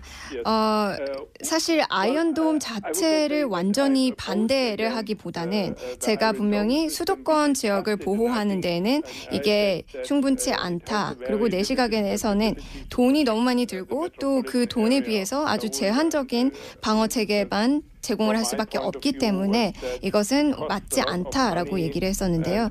그리고 분명히 심리적인 부분만 충족시켜 줄 것이라고 얘기를 했었고 안 대표도 그 부분을 알고 있었습니다. 약간의 일방적인 내용만 담기고 또 저희가 같이 논의하지 않았던 부분도 기사에 실렸다는 점이 좀 실망스러웠습니다. 전문가시니까 한두 가지 질문만 더 드리겠습니다. 한국 정부에서는 계속해서 이제 대화를 통한 북핵 문제 해결을 주장하는데 이게 유효한 효과적인 대북 전략이 될 수 있다고 보십니까? 유럽에서는? 네, 사실 제가 생각을 했을 때는 지금 현재 문재인 대통령께서 그리고 그 행정부 쪽에서도 뭔가 대화를 재개하고자 노력을 많이 하고 있는 것 같습니다. 하지만 지금 미국과 북한과의 긴장감이 점점 더 고조되는 상황에서 상황 자체가 좀 어려운 것 같습니다. 대화가 없어서는 전혀 문제가 해결이 되지 않을 거라고 생각합니다. 압박과 제재가 있고 또 대화가 같이 있어야 뭔가 해결책이 나오고 또 거기에다가 같이 또 북한에게 제안을 해야 되는 부분들도 있을 것 같은데 아직은 압박과 제재만 있지 전혀 제안은 없는 것 같아 보입니다. 문재인 정권이 대화도 필요하다라고 얘기를 하는 거에 대해서는 충분히 옳다고 생각을 합니다. 그래서 북한에게 새로 대화의 장으로 나올 수 있도록 뭔가 길을 보여줘야 하는 필요성도 있다고 생각하는데 지금 현재 미국 쪽도 그렇고 북한 쪽도 그렇고 대화를 원치 않은 것 같습니다. 한 가지 좀 희망적인 사실은 동계올림픽 때 2018 평창 동계올림픽 때 뭔가 새로운 대화를 재개할 수 있는 걸 만들 수 있지 않을까 생각합니다. 북한 측에서는 패럴림픽에는 참가를 하겠지만 올림픽 때는 참가하지 않겠다는 입장을 고수하고 있지만 만약에 동계올림픽 때에도 참가를 할 수 있다면 새로운 대화의 장을 열 수 있지 않을까 생각을 하고 또 대화 없이는 이러한 북한의 핵무기 이슈들을 관리할 수 없을 거라고 생각합니다. 알겠습니다. 오늘 인터뷰 감사하고요. 또 뵐게요. 네, 감사합니다. 지금까지 독일 헤센 평화갈등연구소의 슈미트 박사였습니다. 그리고 통역에는 동시통역사 조주연 씨였습니다. 감사합니다. 자, 인문결 연구소 임상훈 소장님 나와 계십니다. 안녕하십니까? 네, 안녕하십니까? 갑자기 이 코너가 뭐냐? 예, 정치인들 해외 순방이 많잖아요. 예, 그리고 이제 그 해외 순방을 언론 플레이로 쓰는 사람들이 많아요. 그래서 저희가 앞으로 정치인들이 만났다고 하는 사람들을 직접 연락해가지고 인터뷰를 해볼까 싶어서 지지난주부터 저희가 글로벌 팩트 체크에 들어갔습니다. 그래서 네. 이제 쭉 최근에 이제 뭐 미국 가서 누구 만났다, 또 어디 뭐 유럽 가서 누구 만났다 하는 아무도 팩트 체크 안 하잖아요. 네. 저희는 하려고요. 그래서 쭉 메일을 보냈는데 그 중에서 가장 먼저 가장 적극적으로 답장이 온 분이 이분이에요. 요지는 본인이 인터뷰한 취지와 다르게 한국 기사가 나왔더라. 네. 아마 이 연구소 혹은 동료 중에 한국인들이 있나 봐요. 그래서 당연히 인터뷰를 했으니까 한국 기사들 쭉 모아서 봤을 거 아닙니까? 나 이렇게 말 안 했는데 혹은 뭐 내가 한 말은 왜 빠졌지? 혹은 안철수 대표는 이런 말 안 했는데 이렇게 자기가 보기에는 기사가 너무 이상하게 나가지고 화가 나가지고 네. 저희한테 뭐 한국 언론과 다시는 인터뷰 안 한다고 그래서 제가 뉴스 공장을 주변에 물어봐라 한국인들에게 그랬더니 거기는 할만하다. 답이 왔어요. 인터뷰 빨리 하자. 그래서 인터뷰 이루어졌고 첫 순서였습니다. 이분은 말은 길게 했는데 요지는 그겁니다. 내가 인터뷰한 것과 다르게 나왔다. 하지 않은 말. 내가 한 말은 빠지고 안철수 대표는 안 한 말이 들어갔더라. 이런 요지죠. 예. 그러니까 아이언돔이 우리나라에서 쓸모없다 거의. 네. 이런 얘기를 했는데 뭐 이 안에 보니까 좀 몇 가지 좀 그 포인트가 있는 것 같아요. 잠깐만요. 네. 앞으로 임상훈 소장님이 글로벌 팩트 체커 센터의 소장님을 가끔씩 하실 겁니다 이제. 그래서 이 순서를 여기다 넣었어요. 예. 말씀을 드리자면은 그러니까 두 가지 정도 일단 뽑을 수 있을 것 같은데 일단 첫 번째는 그 미디어 관련 그러니까 우리나라의 언론에서 외국에서 보도되는 그러니까 외신 보도와 관련해서의 그 자세 그다음에 어떤 그 좀 팩트 체크 말씀하셨습니다마는 사실 따지고 보면은 그 외신 혹은 그 외국 전문가들과의 인터뷰 정치인들의 인터뷰 관련해서 팩트 체크의 원조가 사실은 공장장이셨죠. 맞아요. 아마 그 아주 젊으신 분들은 기억을 못하실지도 모르는데 과거에 김대중 대통령이 당선이 됐을 때 그 직후에 미국의 언론에서 이러이러한 보도가 나왔다라고 우리나라 이제 모 언론에서 모 언론의 조선일보에서 보도를 한 것을 그 당시만 해도 사실 외신을 접하기가 우리가 어려웠었죠. 맞습니다. 인터넷이 이제 초창기였으니까 그래서 외신 보도가 나오면 그런가 보다. 당연히 그런가 보다 했는데 믿었던 당시였는데 딴지일보에서 정말 그러고 들어가 봤더니 전혀 사실과 다른 그런 내용으로 이제 한국에서 보도가 돼서 그거를 크게 한번 비판을 했던 그 기사를 그러니까 조선일보가 외신에 나온 걸 왜곡을 했죠. 그렇죠. 왜곡을 한 거를 새로운 영문법 어떤 말도 안 되는 영문법이라고 제가 그게 원조라고 할 수가 있는데 20몇 년 만에 이제 다시 해보는 겁니다. 완전히. 이제는 그 외신의 보도를 이렇게 왜곡할 수 있는 그런 시대는 아니죠. 저도 그 다른 방송에서는 그 외신에 보도된 한국 소식들을 이렇게 전하고 있습니다만은 제가 이야기를 해도 누군가가 아무나 그 바로 그 체크 들어갈 수 있어요. 그렇죠. 저한테도 그 많은 전문가들이 문자가 옵니다. 그거 어느 기사냐. 그럼 제가 저 사이트를 알려드려요. 그럼 들어가서 확인할 수 있거든요. 그렇죠. 그러시기 때문에. 근데 이제 특히 정치인들의 이런 인터뷰나 주장들은 팩트체크를 안 해요. 이게 어려운 이유가 그러니까 지금 같은 경우도 안철수 대표 같은 경우에 이제 그 전문가하고 이번에도 그 슈미트 박사 독일 연구소의 이제 박사님 하고 이제 인터뷰를 했다 이거예요. 그렇게 되면은 이제 그 일단 공개된 어떤 그 인터뷰도 있을 거고 그다음에 이번의 경우도 비공개 장소로 들어가서 이제 두 분이 이제 토론하는 이런 거를 통역사하고 들어가 있을 텐데 그러면 우리나라 언론에서는 들어갈 수가 없는 거 아니에요? 그러니까 결국은 그 해당 그 당에서 주는 보도 자료. 이번에는 그런 케이스라기보다는 같은 자리에서 했던 이야기인데 다르게 나갔다는 거예요. 요지는 그거고. 요지는 그 기자도 따라갔는데. 기자도 따라갔어요? 기자도 따라갔는데 충분히 전달되지 않았거나 취지와 다르게 갔거나 하지 않은 말. 본인이 한 말은 빠지고 상대방이 안 한 말은 들어가고. 그러니까 보도 자료만 나온 게 아니라 실제 기자도 갔는데도 그렇다. 그건 더 심각한 문제. 더 심각한 문제죠. 그래서 이제 설마 이 한스 요햄 슈미트 독일 헤센 평화 갈등 연구소의 박사를 인터뷰하라. 저희는 합니다. 그러니까 이건 굉장히 좋은 취지이신 것 같고 앞으로 이 체크는 이제 뭐 계속 해주셔야 될 것 같아요. 정치인들이 외국에서 누군가와 인터뷰를 했다. 그 내용이 보도가 될 때 과연 그렇게 됐는가? 이거는 체크가 돼야 될 것 같다는 생각이 듭니다. 국내 최초의 글로벌 팩터 체크 연구소가 또 하나 열리고 인문결도 제대로 잘 안 되고 있는데 거기 소장까지 맡으신.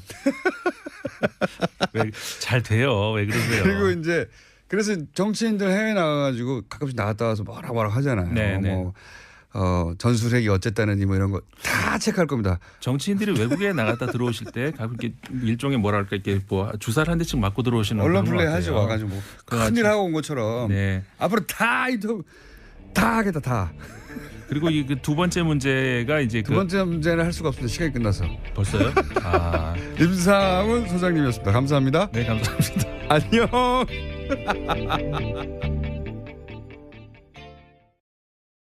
하나 보낼까 그랬어요. 지금까지 시사인 김은지였습니다. 감사합니다. 네, 감사합니다. 친애하는 국민 여러분, 안녕하십니까? 여러분의 귀염둥이 MB 인사 올리겠습니다. 국민 여러분, 우리나라는 지금 여러모로 위기를 맞고 있습니다. 안보는 위태롭고 경제는 어렵고 정치는 혼란하고 심지어는 법까지도 고무줄매로 왔다 갔다 하고 있습니다. 저는 전직 대통령으로서 지금 이 상황이 참 심히 걱정되는 상황입니다. 그런 확신을 저는 가지고 있는 겁니다. 그까지만 우리가 누굽니까? 어려울수록 강해지는 민족 아닙니까? 이럴 때일수록 아래위가 똘똘 뭉쳤어. 아래위가 손발을 맞췄어. 마음도 맞추고 말도 맞췄어. 이 위기를 극복해 나가야 됩니다. 그런 확신을 저는 가지고 있는 것입니다. 화이팅! 화이팅입니다. 여기까지야. 끝난 거야. 가자. 우리 또 맞춰봐야지. 맞추고 많아. 입도 쪽쪽 맞아야 되고. 간지나! 그래 간지라 그래. 아이고 너 나한테 너 나온 거. 야 그래 간지라.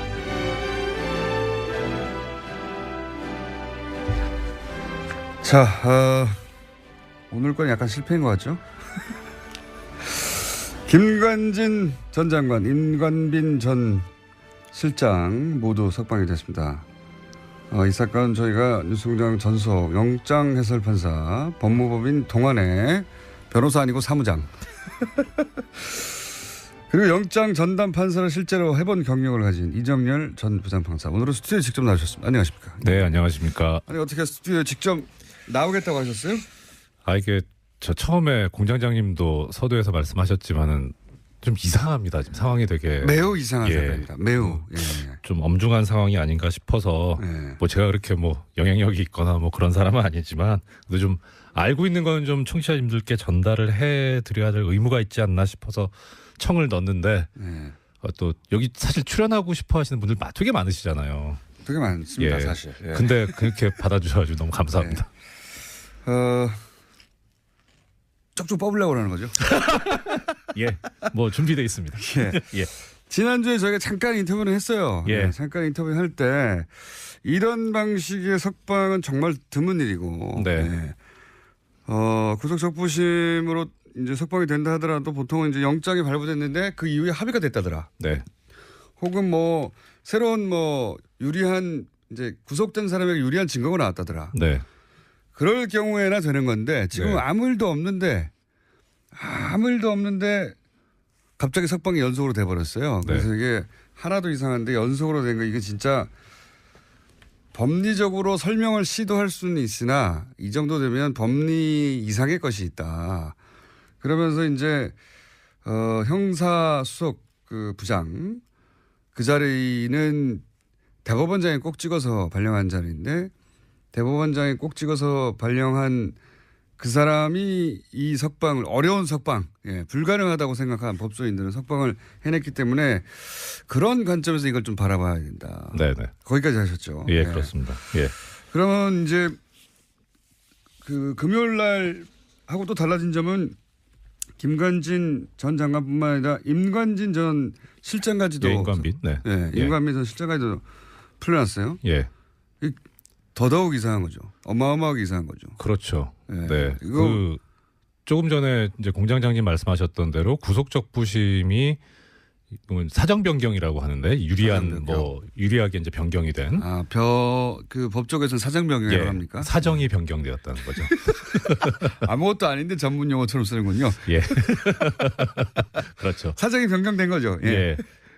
그러니까 사정 변경이 없는데 석방 결정을 하니까 종전의 영장 판사의 구속영장 발부 결정을 뒤집는 경우가 그렇게 흔하지가 않다는 말씀을 드렸는데 더 이제 임관빈 전 실장 같은 경우에는 더 한 게 두 사람 사이 석방 결정에 차이점이 하나 있지 않습니까? 돈 내고 나가라는 거죠. 그렇죠. 1,000만 원 보증금 내고. 그래서 이게 사실 이런 제도가 제도 취지는 참 좋아요. 그래서 원래 그 구속을 하는 게 도주 우려가 있거나 증거인멸의 우려가 있을 경우에 하지 않습니까? 그런데 증거인멸의 우려가 없다면 그러면 도주 우려가 설령 있다고 하더라도 돈을 내게 해서 나중에 이제 도망가면 그 돈이 몰수가 되니까. 돈 날릴 걱정 때문에 못 도망가게 하네. 그러니까요. 근데 1,000만 원 때문에 도망 안 가나요? 좀 액수도 적긴 한데 뭐 그건 지금 별 문제고. 뭐 한 10억 정도 걸었으면 모르겠어요. 그러니까요. 뭐 하여튼. 근데 왜 이렇게 뭐랄까요? 구차해 보이는 1,000만 원 때문에 도망 안 갈 리도 없는데 무슨 1,000만 원 걸고 풀어줬지?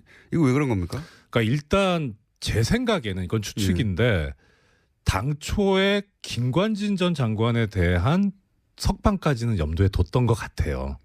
그런데 그 다음에 이제 임관빈 전 실장이 또 청구를 하니까 그냥 그림상으로는 사실 상급자가 나갔는데 하급자를 구금해 둔다는 게 이상하잖아요. 지시를 한 사람도 나갔는데. 그렇죠. 그러니까 형평상 풀긴 풀어야 되겠는데 그런데 이제 김관진 전 실장하고 김관진 전 장관하고 임관빈 실장 차이가 뭐냐면 혐의가 정치 관여 부분은 서로 지금 뭐 공통이 돼 있는데 임관빈 전 실장 같은 경우는 뇌물 부분이 있어요. 뇌물 부분. 그러니까 사실 이건 풀기가 어려워요. 더 어렵다. 더 어려워요. 그 다음에 뭐 다른 시간에 기회가 되면 혹시 말씀드릴 수 있을지 모르겠지만 김관진 전 실장 같은 경우에는 법리적으로 무죄다라는 주장을 변호인이 했거든요. 예. 예. 근데 할 얘기가 있어서 나와라 이런 소리를 계속 질렀다고 합니다. 그래서 아직 어떤 얘기를 했는지는 지금 취재 중입니다. 누가 보내서 왔다. 그리고 할 얘기가 있어서 왔다. 네. 그 외에 또 어떤 행동을 했습니까? 정유라 씨는 이 빌딩에 그 6층, 7층에 복층이 있는 집에 살고 있는데 6층에는 고땡땡 유모가 살고 있고요. 유모가 고모. 있고, 네. 7층에는 정유라 씨가 지내고 있어요. 원래 6층에 정유라 씨가 살았어요. 그리고 7층에는 정윤혜 씨와 최순실 씨 방이 있었어요. 각방이었습니다, 사실. 별걸 다 알아, 각방. 예. 저 이제 거기에 어떤 사진이 걸려 있고, 이상한 도령 사진이 걸려 있고 그렇습니다. 그 40대 계안이 6층에 올라가서 모모의 신분증을 뺐었어요. 신분증이요? 네, 신분증을 보면서 어딘가에 전화도 했습니다.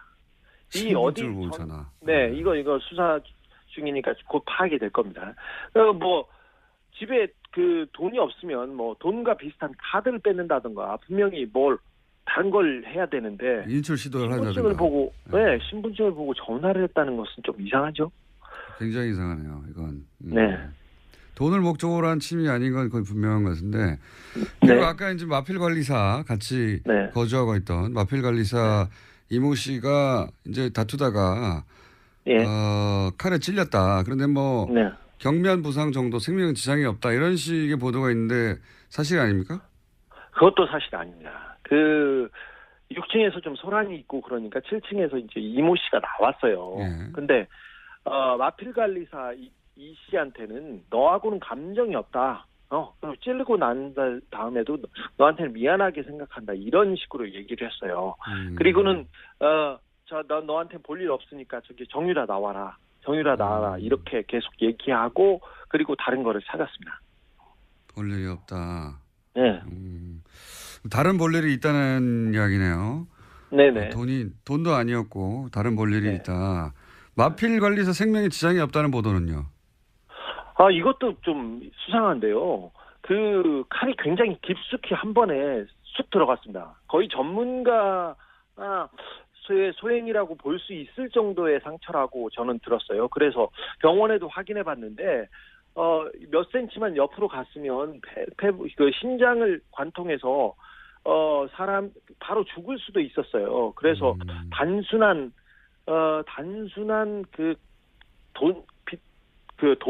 빚 때문에 벌인 범행이 분명히 아니라는 것은 분명합니다. 피가 너무 많이 나서요. 네. 그 생명에 지장을 줄 뻔했습니다. 범인이 전과가 없는 초범이었는데요.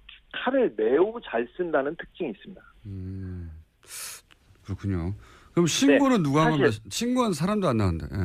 네, 사실 초범이 이렇게 칼 쓰다가 이거 쉽지 않거든요. 손 다치고 힘든데 이거 말끔하겠습니다.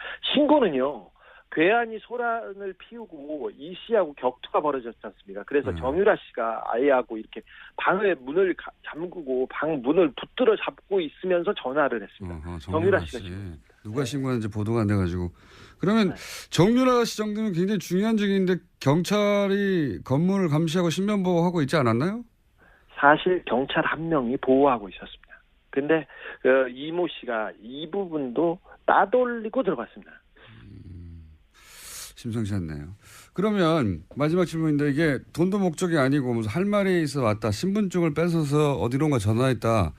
종합적으로 볼 때 따로 볼 일이 있었다고 했던 그 볼 일은 뭐라고 지금 아직 취재 중이긴 하겠지만 이거 파악 중인데 사실 박근혜 최순실 씨 주변에서는 이런 일이 많이 있습니다. 누가 죽거나 다치거나 그리고 뭐 정유라 씨, 장시호 씨가 뭐 누구 사람을 만난다던가 남자를 만나면 조폭을 보내는 경우도 특별한 일은 아니니까요. 근데 이 사건에서는 의심해볼 정황이 너무 많습니다. 특별히 정유라는 박근혜, 최순실, 이재용에게 가장 중요한 증인입니다. 특별히 박근혜와 이재용 씨의 뇌물 사건이에요. 뇌물의 실질적인 증거 있지 않습니까, 이분이.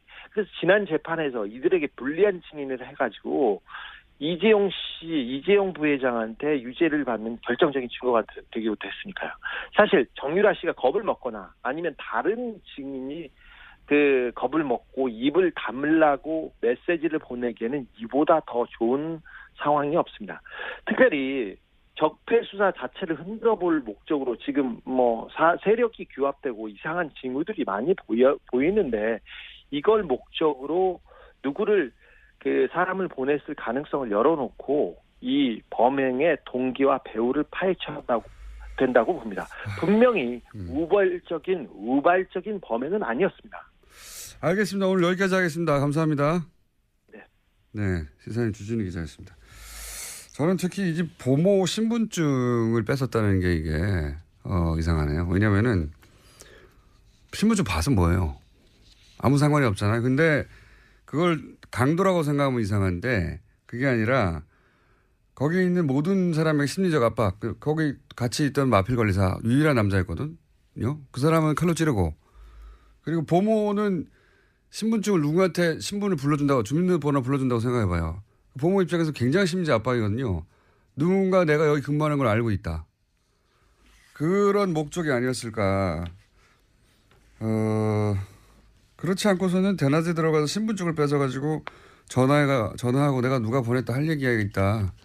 이럴 리가 없죠. 그 도주의 계획이 없잖아요. 이건 기본적으로 침해 계획만 있어요. 굉장히 이상한 사건이다. 네, 저는 그렇게 봅니다. 자, 오늘 여기까지 할까요? 네, 인사드리겠습니다. 여기까지 하고 그냥. 유가족들이 굉장히 저도 만나봤는데요. 아주 적극적입니다. 그래서 모든 이 루트를 따라다니면서 증거를 수집하고 있어서요. 만만치 않은 사건입니다. 알겠습니다. 자, 다음 뉴스는요. 네, 더불어민주당 진선미 의원이 지난 24일에 이명박 전 대통령의 비자금 단서를 확인했다면서 검찰의 재수사를 촉구했는데요. 국회 본회의 자유 발언에서 한 이야기입니다. 2012년 내곡동 특감 수사 종료 사흘 앞두고 발견됐던 이명박 전 대통령의 아들 이시영 씨의 명의의 삼성동 힐스테이트 전세 자금에 대해서 이야기를 했습니다. 자, 이 사건도 자세히 따져봐야 되는 사건이죠. 이게 이제 당시에 내곡동 특검할 때 내곡동 땅을 살 때 현금 6억 원을 가져와서 샀다. 근데 이시영 씨는 당시 무직이고 재산도 3,600만 밖에 없었는데 이 6억을 어디서 샀냐. 아버지가 준 거 아니냐. 그럼 아버지 통장에도 변동이 없으니까 비자금이다. 이런 얘기고. 그리고 그때 그뿐만 아니라 삼성동에 거주하고 있던 힐스테이트 전세자금도 6억 4천 원이었는데 이것도 역시 본인이 낸 게 아니다. 근데 이 돈은 청와대에서 준 거다 하는 정황이 나왔죠. 청와대의 총무기획관, 거기가 이제 김백준 씨, 소위 이제 평생 이명박 전 대통령의 집사 역할을 했던 여기서 나온 건데 여기서 이제 국권이 나오죠. 2006년 이후 발행이 중지되어 있다라고 하는데요. 국권. 그러니까 아주 오랫동안 묵힌 돈이다라는 거죠. 오랫동안 있던 비자금이 나왔다. 네. 요 사안도 이미 특검이 조사해서 자료가 있으니 빨리 수사해라. 예, 그 비자금 어디서 났냐. 이런 이야기고요. 자, 또 하나가 이제 정유라 씨. 소위 이제 제가 이게 새로운 뭔가 기운이 있다 이거.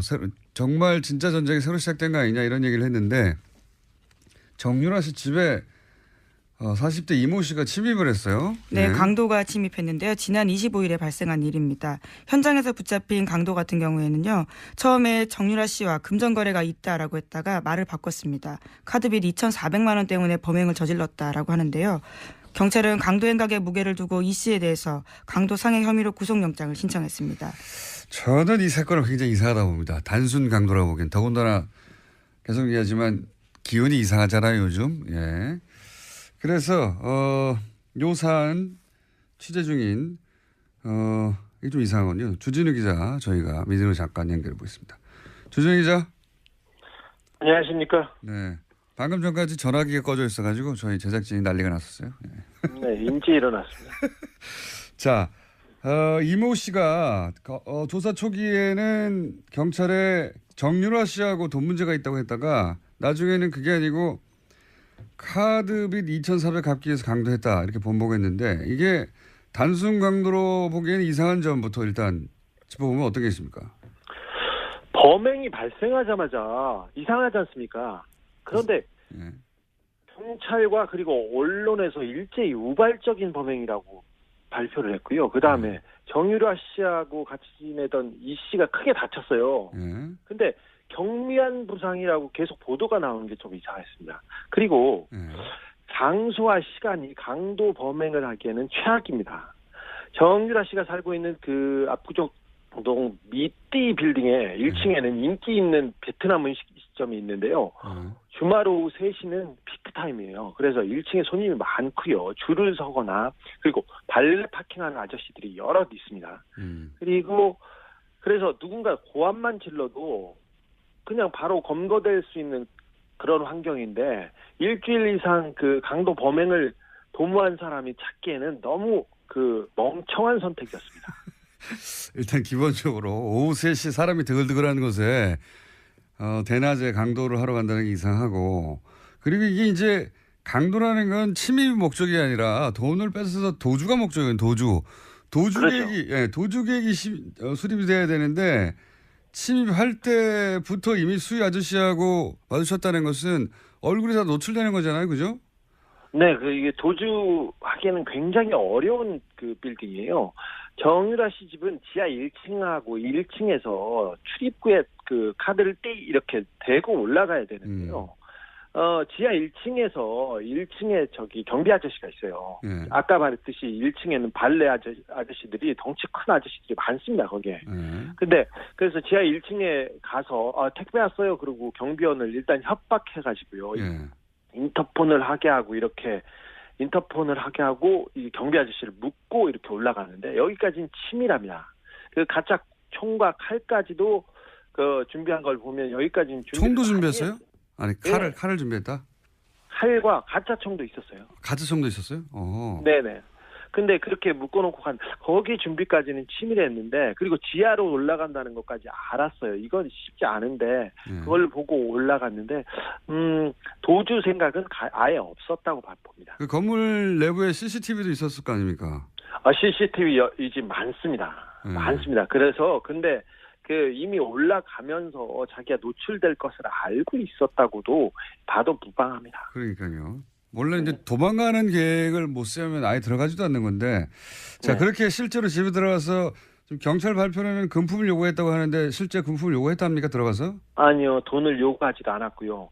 그 돈을 숨겨놨을 최순실 씨나 정유라 씨 큰 부자이기 때문에 어디에 숨겨놨겠지, 쌓아놨겠지 했는데 금품을 찾기 위해서 집을 뒤진 흔적도 없습니다. 뒤지지도 않았습니다, 아예. 그럼 들어가서 실제로 어떤 행동을 했습니까? 이 부분 주목되고 있지 않은데 누가 보내서 왔다고 얘기했어요, 분명히. 누가 보내서 왔다. 그리고 정유라 나와라 한 얘기가 있다. 안녕하세요, 김어준입니다. 지난 주말 김관진 전 국방장관에 이어 임관빈 전 국방부 정책실장도 석방됐습니다. 김관진 전 장관이 구속적부심 청구한 이후 조중동을 필두로 한 보수 매체에서 김관진은 북한이 가장 무서워하는 참 군인이라는 바보 같은 논리를 서로 복사해가며 반복했었죠. 구속적부심으로 석방될 리가 없는데 왜 이렇게까지 구명기사를 쓰나 했었습니다. 아니었습니다. 그들은 그들의 파트를 열심히 수행하고 있었던 거죠. 몇몇 매체는 이 석방을 법원과 검찰의 갈등이라는 프레임으로 보도합니다. 아니죠. 제발 그렇게 봐주기를 원하는 거겠죠. 군이 군의 기밀 조직을 통해 대선에 개입한 사건이자 전직 대통령과 직접 연결되는 사건의 핵심 책임자들을 그냥 풀어준 겁니다. 이 사건은 검찰과 법원의 법리가 부딪힌 게 아니라 법을 통해 세우려는 새로운 질서와 그 새로운 작동을 막아선 과거 세력의 힘이 부딪힌 거죠. 역사는 이런 힘을 반동이라고 합니다. 반동의 성공은 구체제의 부활이죠. 김원준 생각이었습니다.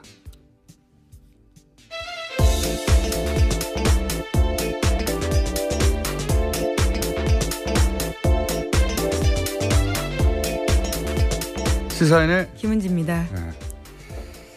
아주 주말 사이에 재밌는 뉴스가 많이 나왔습니다. 네, 뉴스가 정말 많았습니다. 자, 임관빈 정책실장도 풀려났죠? 예, 지난 24일인데요. 김관진 전 장관과 같이 구문 댓글 부대 관련 혐의를 받고 있었습니다. 그런지 구속된 지 13일 만인데 김관진 전 장관이 구속 적부심으로 석방되자 임 전 실장도 구속 적부심을 청구했고요. 법원이 이를 받아들였습니다. 신광열 수석부장판사는요. 혐의는 다툴 여지가 있고 증거를 없애거나 도망갈 우려가 있다고 보기 어려워서 석방했다라고 밝혔습니다. 이게 말이 안 되는지는 저희가 잠시 후 일부에서 이정열 전 부장판사 오늘은 직접 스튜디오에 나옵니다. 네, 나와서 자세히 다루기로 하고 되돌아보니까 딱딱 맞아떨어져요. 그러니까 구속적부심 청구부터 이상한 거죠 이게. 예. 법적으로 변한 게 아무것도 없는데 그럼 청구 자체를 안 하는데 안 되니까 근데 청구를 합니다. 그리고 조선일보를 필두로 북한이 제일 무서워하는 참군인. 예. 제가 계속 바보 같다고 비웃었는데. 근데 조중동이 계속해요.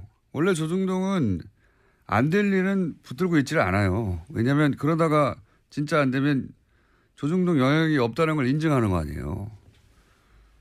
그런데도 계속 붙들고 있어서 여기 참 이상하다. 이거 컨트롤 타워가 있긴 있는 것 같은데 왜 이러나 억지스럽게. 설마 구속 적부심으로? 에이 설마. 그런데 그 양승태 전 대법원장이 직접 꽂았다고 하는 신광열 판사가 그 어려운 걸 해내죠. 예. 그러면서 또 기사가 나옵니다. 김관진은 청구할 생각이 없었는데 변호사가 하자고 해서 참군이니까 직접 하자고 할 수는 없잖아요. 그리고 또 이어서 상관이 풀려났는데 당연히 부하도 석방돼야 또 청구합니다. 이런 기사가 나오고. 그리고 나서는 이제 주말에는 검찰과 법원의 갈등 이런 프레임이 나왔죠. 하루 종일 포털탑에. 왜 이런 일이 벌어졌냐.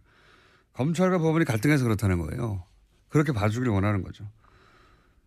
그 다음 포털의 메인은 신광열 판사에 대한 비난 여론이 있었잖아요. 예. 뭐 인터넷에도 그렇고. 여당에서도 그런 비판이 있었습니다. 그러자 신 부장판사를 적폐로 매도한다. 처단 선동하고 있다. 신상털이, 유언비어, 가짜뉴스, 인신공격, 사법부 독립을 침해한다. 뭐 이런 그 비판을 이렇게 몰아가죠. 그리고 이런 비난에도 불구하고 신광열 부장판사는 석방을 결정했다. 부당한 여론 압력에 굴하지 않고 할 일을 했다. 이런 뉘앙스 기사가 또 나오고. 그리고 댓글 부대가 요즘 기승입니다. 아주 딱딱 맞아떨어져요. 그런 일이 벌어졌어요. 이건 그냥 단일 사건이 아니라, 예, 저는, MB의 반격, 예, 구체제의 반격이라고 봅니다. 반동이라고 하죠, 이런 걸. 잠시 후에 다루기로 하겠고, 그러자 전병헌 수석도 기각이 됐죠, 영장. 네, 지난 25일 새벽인데요. 영장 기각됐습니다. 검찰은 롯데홈쇼핑이 방송 재승인을 대가로 전 수석이 명예회장으로 있던 한국e스포츠협회에 3억 원을 후원했다라고 봤는데요. 이에 대해서 서울중앙지법 강부영 부장판사는 범행 가당 여부와 범위에 대한 다툴 여지가 있다면서 구속의 필요성을 인정하기 어렵다라고 밝혔습니다. 또 관련 자료가 대부분 수집돼서 증거인멸과 도주 우려가 크지 않다라고 설명했습니다. 저는 전병헌 전 수석은 MB가 살렸다 그렇게 봅니다. 임관빈 석방하다 보니까 예, 형평을 맞추고 이렇게 된 것이다. 재청구하겠죠. 재청구하면 영장이 발부될 가능성이 높다. 저는 그렇게 보고요. 또 관련 뉴스가 많으니까 쭉쭉 이어가 보죠. 네, 적폐 사건의 핵심 피해자들이 잇따라서 검찰 소환도 거부하고 있는데요. 박근혜 정부 국정원에서 특수활동비 1억 원을 받은 혐의를 사고 있는 최경환 자유한국당 의원이 내일로 예정된 검찰 조사에 불응하겠다라고 밝혔습니다. 공정하지 못한 수사에는 협조하기 어렵다라는 건데요. 현역 국회의원에게는 불체포 특권이 있습니다. 그렇기 때문에 국회 본회의 표결에서 제적 의원 과반수 출석과 출석 의원 과반수 찬성이 나와야지만 체포가 가능한 상황입니다. 뿐만 아니라 김병찬 서울 용산경찰서장도 검찰의 요구에 출석해달라는 검찰의 요구에 응하지 않고 있는데요. 지난 25일 출석이 예정돼 있었습니다. 하지만 시간이 더 필요하다라면서 검찰의 의사를 전달했다고 하는데요. 김병찬 서장 같은 경우에는 2012년에 댓글 사건 관련해서 국정원과 수시로 통화해서 정보를 줬다라는 혐의를 받고 있습니다. 그러니까 이제 임관빈부터 반동 제가 표현했는데 반동의 기운이 아주 과거 인사들 다들 안 나오려고 하는 거죠 지금. 예, 최경환 의원도 안 나오려고 하고 그리고 이 의원 원유철 의원도 사실은 대상이 수사 대상입니다. 예, 대상이 돼 있고 그리고 경찰도 안 나오려고 그래요. 용산 경찰서장 김병천 다들 안 나오려고 하고 있습니다. 네. 네, 여긴 이미 25일 출석이었는데요. 나오지 않았습니다. 지금 이렇게 한 사람 뭐 김관진 임관님이 풀려난 거 이외에도 예 전체적으로 다 이런 거대한 움직임이 있다 현재. 네. 긴장이 필요하다. 네. 제가 보기엔 다시 한번 큰 싸움이 시작되려고 한다. 예. 저는 그렇게 봅니다. 다음 뉴스는요. 네, 박근혜 정부 국정원이 검찰의 댓글 수사를 막기 위해서 청와대에 SOS를 보낸 적이 있다라는 이야기도 나왔는데요. 과거 이야기입니다. 핵심 인력을 교체하려고 하는 등 수사팀에 와해시키려고 했던 정황이 드러났다라는 겁니다. 국정원이 당시 청와대에 올린 보고서를 보면 2013년 댓글 특별수사팀의 인적 구성에 심각한 문제가 있다 이렇게 내용을 보고했는데 보고서에는 특수통 검사들이 균형적인 정무 감각이 부족하다라고 평가해놨습니다. 그러면서 당시 특별수사팀장이었던 윤석열 팀장에 대해서는요. 통제가 안 되는 인사다라고 평가를 했고 또 특정 검사에 대해서는 할아버지가 전라도 출신이라서 원적이 문제가 있다. 또 특정 다른 검사는 대학 시절에 학생운동을 했다라면서 소위 건전 성향 법조인으로 수사팀을 바꿔야 한다라는 이야기를 제안했다라고 합니다. 윤석열 팀장은 통제가 안 된다. 네. 네. 통제가 안 되죠. 네. 그때도 와해시키려고 했고. 네, 2013년입니다. 예. 실제로 그때 그래서 윤지검장 같은 경우에는요 결과적으로 쫓겨나는 상황이 됐었습니다. 예, 윤지검장만 쫓겨났나요? 예. 네, 최동욱 총장도요. 예. 검찰총장 자체를 날려버렸는데요. 예. 자, 그리고 지금도 사실은 그런 일이 벌어지고 있는 셈입니다. 본격적으로 전체 흐름이 그렇다는 거. 예. 자, 다음 수는요. 네, 국정원 업무에 불법 관여한 의혹을 받고 있는 우병우 전 수석에 대해서 검찰이 지난 24일 또다시 압수수색을 벌였습니다.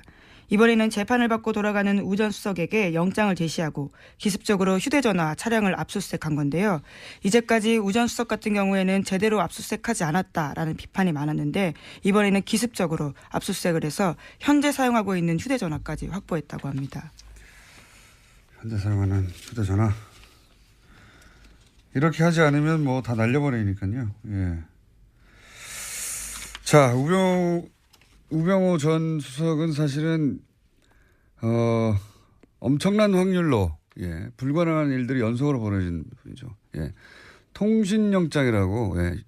원래 이제 수사 대상이 되면 일단 기본적으로 누구와 통화했는지부터 알아보잖아요. 예. 이거는 안 내줄 확률이 1%도 안 되는 건데 연속으로 안 내줬어요. 예. 네, 그래서 이례적이다라는 보도도 꽤 있었습니다. 그냥 이례적인 게 아니에요. 이건 일어나지 않을 일이 일어난 거예요. 우병우 전 수석과 관련해서는 아무것도 수사하지 못하게 하는 예. 이제 하도 그러다 보니까 갑자기 들이닥쳐가지고 갖고 있는 휴대전화를 차에서 내리는데 뺏은 거죠. 압수수색한 건데 여기서 뭐가 나올지 모르겠습니다. 이제 우병우 전 수석에 대해서는 검찰도 어떻게든 해보려고 하는데 여태까지 실패해왔어요. 자, 그래서 이런 아무도 모르게 이런 영장 발부해서 아무도 모를 수는 없겠죠. 여하간 갑자기 기습적으로 닥쳤다라는 건데요. 이런 경우는 잘 없는데. 네, 이와 관련해서는 오늘 아침 한겨레 신문 보도가 있는데 이 과정에서 현직 검찰 간부가 우병우 전 수석과 추명호 전 국정원 국장의 연결고리 노릇을 했다라는 보도도 있습니다. 그러니까 내부에 일종의 프락치라고 표현하나요? 뭐 이런 사람들이 있다 보니까 검찰이 굉장히 기습적으로 압수수색했다라고 보는 건데요. 대검찰청에서는 해당 간부에 대한 감찰을 착수했습니다. 알겠습니다. 다음 뉴스는요. 뉴스가 많아요. 네, 국가정보원 댓글 수사를 방해한 의혹 등으로 참고인 검찰 수사를 받다가 숨진 변호사가 있습니다. 국정원 직원이었는데요. 정치호 변호사입니다. 이 변호사의 유족이 사망 경위에 대해서 진상규명을 요구하고 있습니다. 유족과 변호인단이 지난 24일에 기자회견을 열었는데요. 사망 경위에 관한 의혹을 제기하고 철저한 수사를 촉구했습니다. 이게 저희도 한번 다룰 생각인데 처음에 자살 기도했다고 하는 그 장소부터가 알고 보니 자살을 할 수 없는 장소였다. 그러니까 물도 얕고 그리고 워낙 차량 이동이 많고 뛰어내리면 누구나 볼 수 있고 누구나 볼 수 있다는 건 금방 구출된다는 얘기죠. 근데 수심도 얕아서 1.5m밖에 안 되고 그러니까 뭐 자살을 정말로 하려고 했던 게 아니라 본인이 어떤 상황에 처해 있는지 알리려고 했던 거죠. 예. 그런 상황이었고 특히 제가 의심되는 대목은 휴대전화 평소 3대 사용했는데 2대가 사라졌더라. 사라진 것만 해도 이상한데 유족이 알고 있는 사라진 전화번호 한 대 전화했더니 누가 받았다는 거 아닙니까? 네, 처음엔 받았는데 이후에는 전원이 계속 꺼져 있었다라고 합니다. 받고 이거 정 변호사 핸드폰 아니다라고 끊어버렸다는 거 아니에요. 말이 안 되는 거죠. 그러니까 사망한 이후 누군가 가져갔다는 얘기니까 누군가 가져간 사람과 사망과 연관관계 따져봐야 되고 그 외에 몇 가지 더 있습니다. 이 유가족은 이것이 단순 자살이 아니다. 타살 의혹이 있다. 이런 정황 여러 가지를 지금 주장하고 있고요. 네.